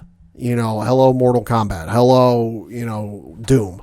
Hello Mario Brothers. Oh, we talked about this on Livestream for the Cure. And it's hard to do video game movies, and I was skeptical of this because when you play the games, you sit there and go, "This can make a movie," but then you worry about how it'll be translated. But the fact that Tom Holland is sitting here saying it's been going good, and since he's a fan of the game, he knows what to expect, and if he's saying it's been going so well, that kind of eases my nerves a little bit.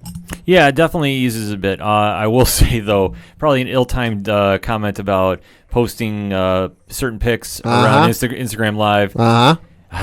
Yeah. I'm not even going to touch that story. Yeah. So we'll just keep it focused on the video game, and obviously this is one that I hope delivers. Yeah, I do too. I like the casting of it, and I'm really just hoping this doesn't go by way of Mortal Kombat 2.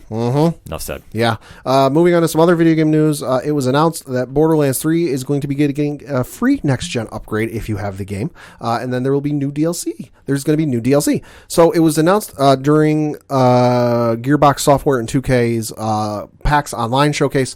Gearbox confirmed that the Borderlands 3 is coming to both the PlayStation 5 PS5 and Xbox Series X. And if you own the game on PlayStation 4 or Xbox One, such as myself, you will receive a free upgrade to the respective next-gen version that you have. Okay. And you will be able to carry across all your saves and additional purchases. So there's no need to go purchase the game again for $60. There's no need to go buy the 3 DLCs, which I think at this point would run you in the neighborhood of about $45. So there's no need to drop another $105 on the DLC you've already played and the DLC you've already played. You're getting all that for free. Yeah. Which is great. You know, I love that all the companies are doing this. It's a fantastic idea.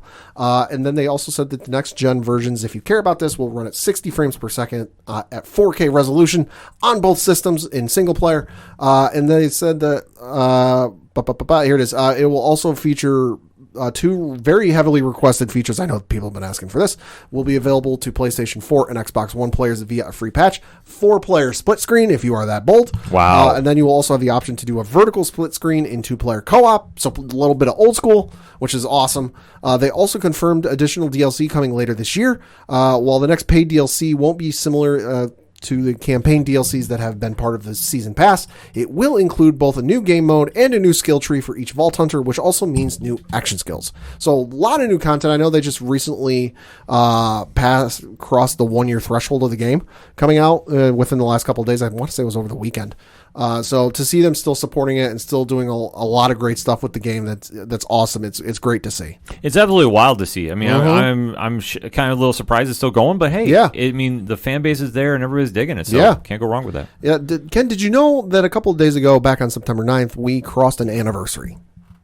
Not us personally, but there was an anniversary. September 9th? September 9th, 1995 to be specific. 95.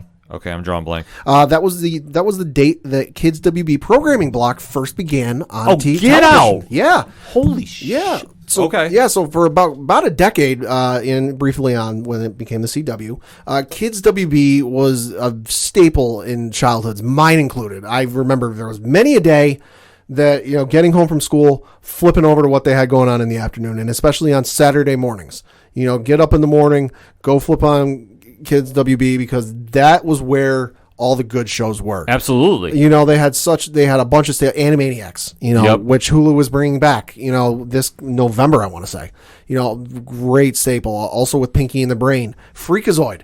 You know, highly underrated show. If I believe it's on Hulu, if you want to check it out. You know, Tiny Toon Adventures, and a very fun and wacky classic, man. Wacky spinoff of Looney Tunes. Crazy. Batman Beyond got its start over there. Yeah, I almost forgot about Batman Beyond. Got started over there. Yeah, I mean, you had the Batman, which was, you know, the 2004 version was there. You know, you had shows, you know, like Shaolin Showdown, which, you know, awesome show. I remember Jackie Chan Adventures was on there. Superman the animated series was on there. You know, you had Batman the New Adventures got its start over there. I know there, you know, Yu-Gi-Oh for its first run. Yu-Gi-Oh was like a franchise over there. It was its first run. I remember many a morning. That was the big one. It was that way for a lot of anime shows back then, that they were just in the middle of translating, that you go watch episode, you have a bunch of episodes. Tune in next week to find out if such and such happens. And we're back to the beginning. You know, I just remember that for the longest time, and I have so many fond memories of Kids WB. So to those that worked on it, thank you for a very good part of my childhood. I can't believe it's been that long. 25 years. Yeah, and like I say, I mean, that was known as the staple. Like you went there to watch your stuff. Yep. Like I said, the only show I couldn't get into was the single Batman one. Sure. Because I remember that was like they tried making everybody too modern. Yeah, and the Joker looked really weird. The Joker was weird. Yeah. I remember Batman was on skis at one point. Yeah. So I just blocked that out. But Yeah. I mean, for what it gave, I mean, Batman Beyond and then Superman the Animated Series, which I think was very slept on. Yeah. I mean, it's up there with Batman the Animated Series. It was phenomenal, and like I said, I wish it had a longer run. Yeah, so do I. Really enjoyed that show.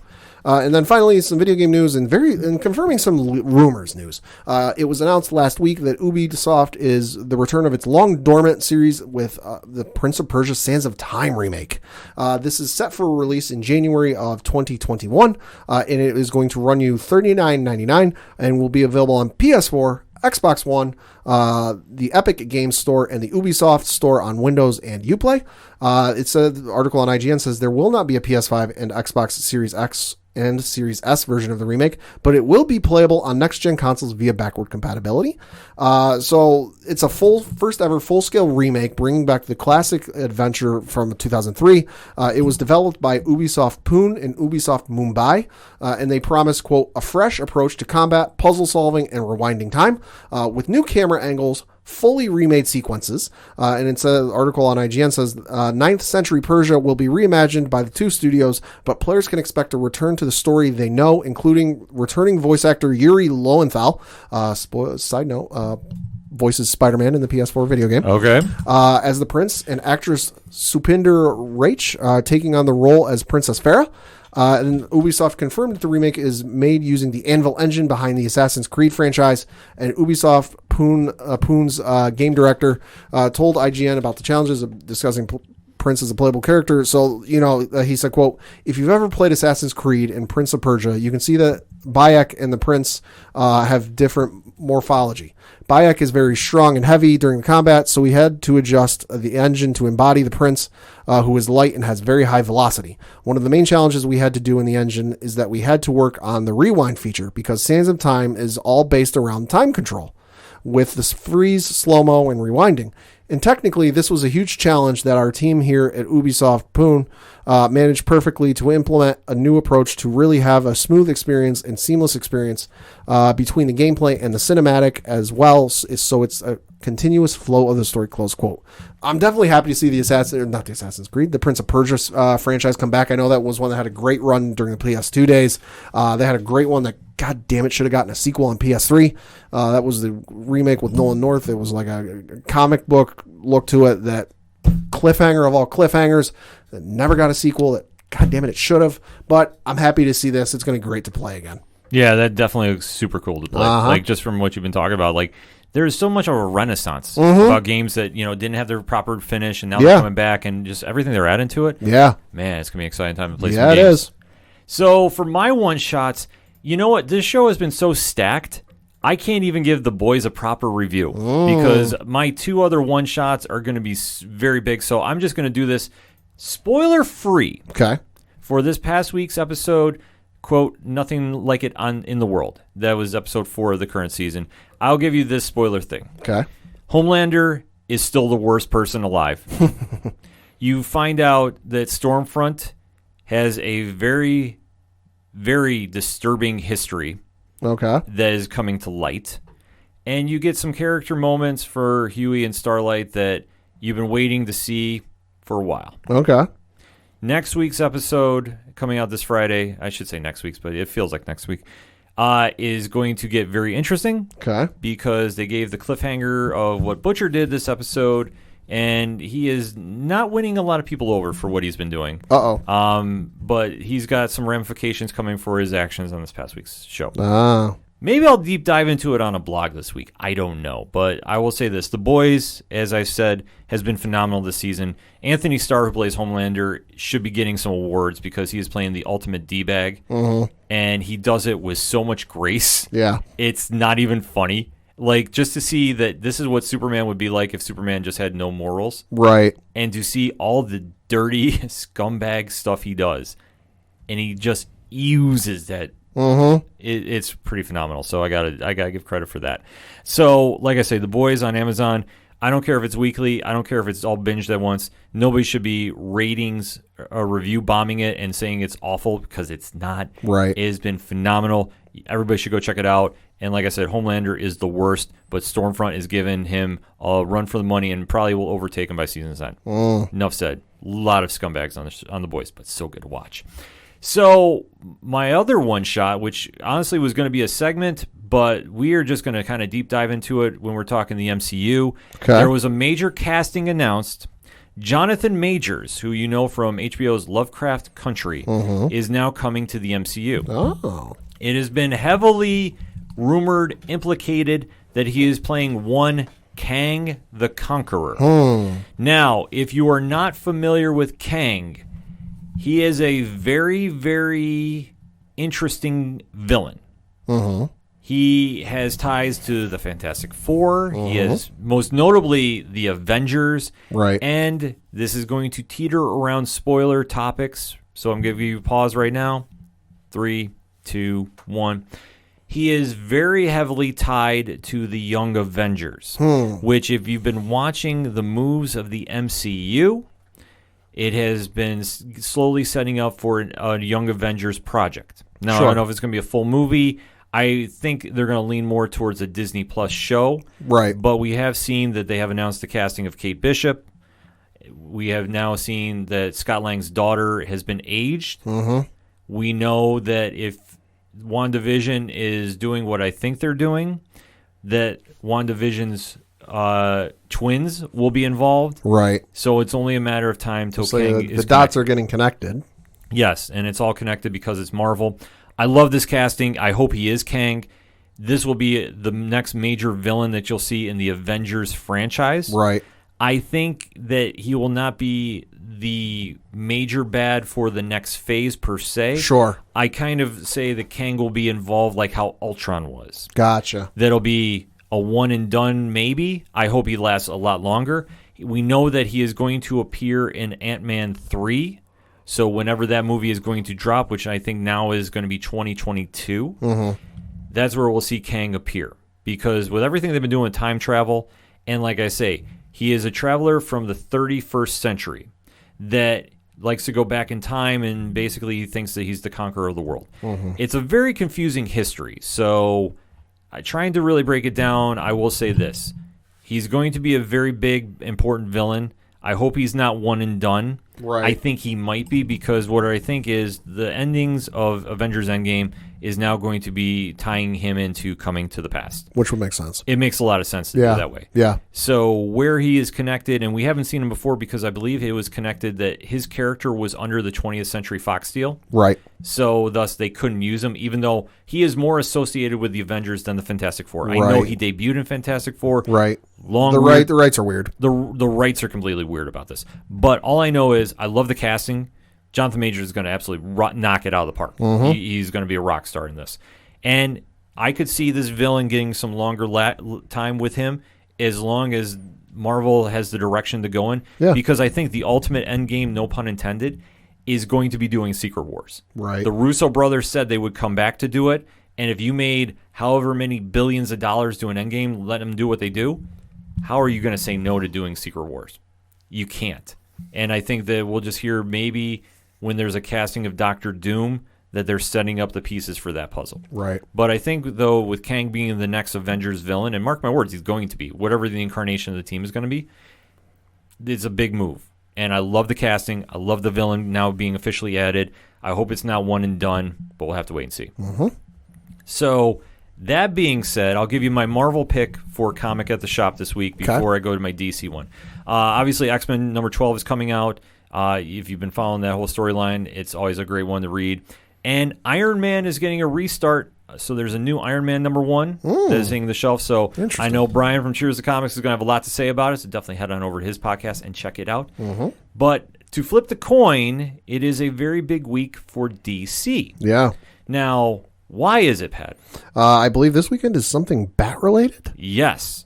So my picks for the comic shops this week, Detective Comics 1027. Now, Pat, why is that important? I can only say that because I'm looking at it right now. It is the 1,000 issue anniversary of Batman. Yeah, how crazy he debuted in Detective Comics issue number 27. Yeah, so the book is going to be 144 pages.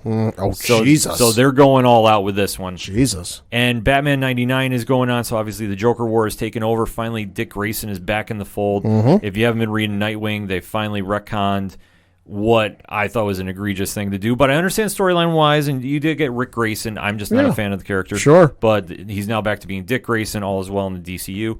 The price point for Detective Comics 1027, $10. Okay. So why is this all important? Why is this all connected? What is going on this weekend? Like Pat alluded to, is a very big day in the Batman universe because all around the world, September 19th is known as Batman Day. So it's the 1-year anniversary of The Dark Knight. Every year they always celebrate everything going on DC's iconic Cape Crusader. You get a lot of stuff going on Batman-wise, and this year is no exception.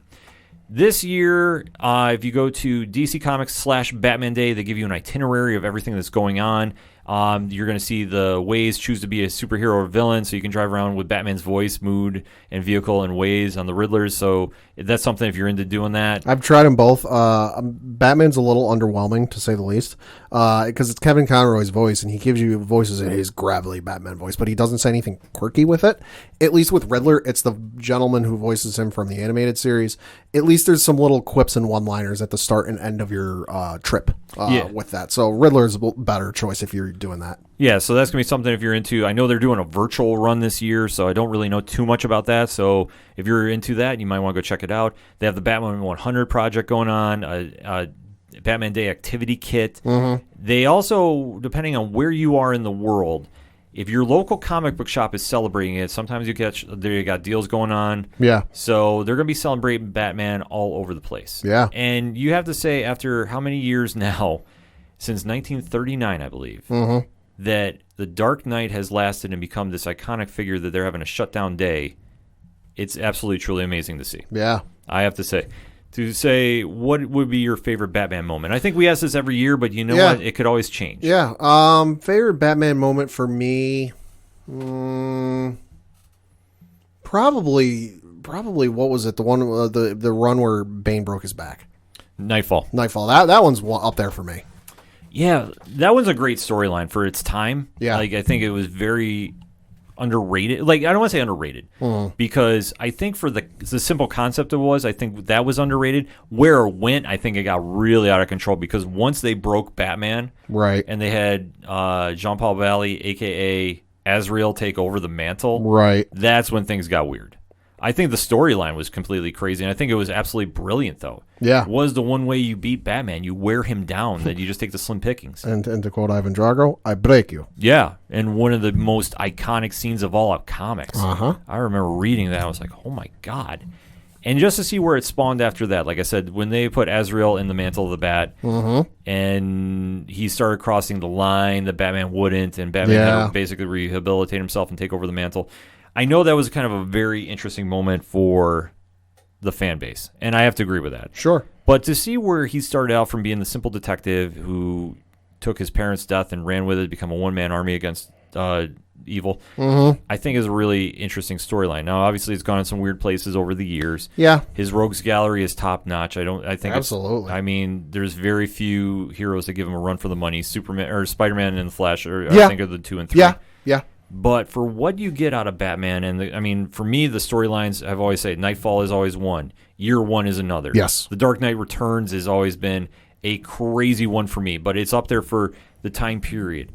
And you always hear me preach about Scott Snyder and Greg Capullo's run. Always on here. And for me, that gave me some new energy about Batman because for being a character that's been around as long as he has, to see a writer and artist take him and really go into a different direction and really give him a new concept to deal with, I thought was so fascinating at the time. And for what they introduced with the Court of Owls, I thought was absolutely brilliant. So to see that it still has that longevity and still, like I keep preaching about, if you have a great writer and artist that can breathe life into a character that's been around for as long as they have and give it a fresh feel, it's absolutely amazing. So all of that being said, like I say, I there's so many Batman moments for me, from the movies to the TV shows to the comics. He's just such a pop culture icon. It's tough for me to nail down. But I will say, if I have to give a plug right now, I will plug what's going on in James Tynion's Joker War. Okay. I think that has been absolutely crazy. Yeah. And I love what they're doing. And especially for Tynion to come in there and pick up the slack from Tom King. King set a bar. Love him or hate him, he set a bar pretty high. Yeah, he did. For how long he's writing. And we know that Batman Catwoman is coming out. The release date is finally. Was finally released. Tynion has ran the ball and really carved his own notch in it. It has a different feel to the book, which I like. So I will say that is my recommendation for this Batman Day weekend. So definitely make sure you're celebrating this Saturday. Yeah. Hit us up on the hashtag ODPH. What is your favorite Batman story? I'm going to throw that to the ODPH Society. Okay. What is your favorite Batman story? Or why does Batman matter so much? Let us have that conversation. Yeah. And like I say, check out your local comic book shops to see what they're doing to celebrate. I guarantee you they are. Probably. And like I say, for more information about Batman Day, head over to dccomics.com/Batman Day and celebrate this weekend. Yeah, also a comic recommendation for me. Out in the Marvel side, this weekend you have Darth Vader issue number 5 from Greg Pak. Description of this, and I'll sell you on this alone. The description reads, "A quest for truth, a journey of destruction. Darth Vader's search for revenge against those who hid his son Luke reaches a terrible climax. At the tomb of Padme Amidala, what secrets does he learn, and who will pay as a result? All the answers are coming in the ruins of Polis Massa, the birthplace of Luke Skywalker." Man, they are going places, and I love it. They're going a lot of places. Definitely hit up your local comic book shops. Check out your local comic book podcast wherever you are listening to. We always recommend Cheers to Comics. We'll always give a shout out to Comic Book Keepers, Ghost of the Stratosphere, Wednesday Pull List. The list goes on and on and on. Where do you find out about all those, Pat? OchoDuroParlayHour.com. That's right. You can head on over to the ODPH directory and check out all the amazing Podchaser lists that we are a part of as members of groups such as Pod Nation, the Legion Independent Podcast, Alternate Reality Radio, The Apocalypse, which is still pod rating us, and we definitely appreciate everybody dropping the reviews and downloads this week. And, of course, hashtag 607 Podcast with our friends over at 8122 Productions. Mike C., Rich Ron, and hashtag Big Natty Cool still on Twitter. And actually, they are doing a live Twitch unveiling right now. Oh. Of some... interesting. Yes, of some game packs right now. Cool. So if you want to find out what the heck we are talking about, and especially they just unveiled the new... Yoda emoji. Oh, Lord. Yes. That's awesome. Big things are going on in that chat, so if you want to find out what's going on with 8122 Productions, you go to 8122productions.com. You can sign up for the Patreon, patreon.com/8122productions, and you can just head on over to twitch.tv/607podcast for all of the streaming news that we have going on, because we have a lot of events coming on, especially October 3rd, DMG-a-thon, heading all day Saturday. We're going to be doing a live podcast and some more stuff. And that night is the semi-concert, so to speak. Shout out the Robots and Floodlands are playing. Enough said. Enough said. Where do you find out about them? You go over to the music section while you're at the ODPH page, and you can check out everything going on with them. You can check out Fair City Fire, Second Suitor, all the great bands you hear on there. And also at the ODPH directory, you can check out our good friends of the show, such as Tom from Off the Cuff Gaming, who Pat still has not accepted that apology for. Fuck the Power Rangers. Wow. Whoa. That was some heat right there. Tom will be responding on Twitter, I'm assuming, so this is going to get fun. So obviously you can check out everything going on with Off the Cuff Gaming. You can check on everything going on at Excite Wrestling. You can check out organizational links supporting Black Lives Matter and voter registration and so much more at OchoDuroParlayHour.com. That's all I got for this week. So for the one and only Padawan J. 112 days, still no HBO Max app on Roku or Amazon Fire. 63 days, still no Peacock app on Amazon Fire Stick or Roku. He has the best stats in the business. Don't even bother and add us about it. I'm your host, Ken M. Also check out Pint of Comics, because they do a great podcast as well.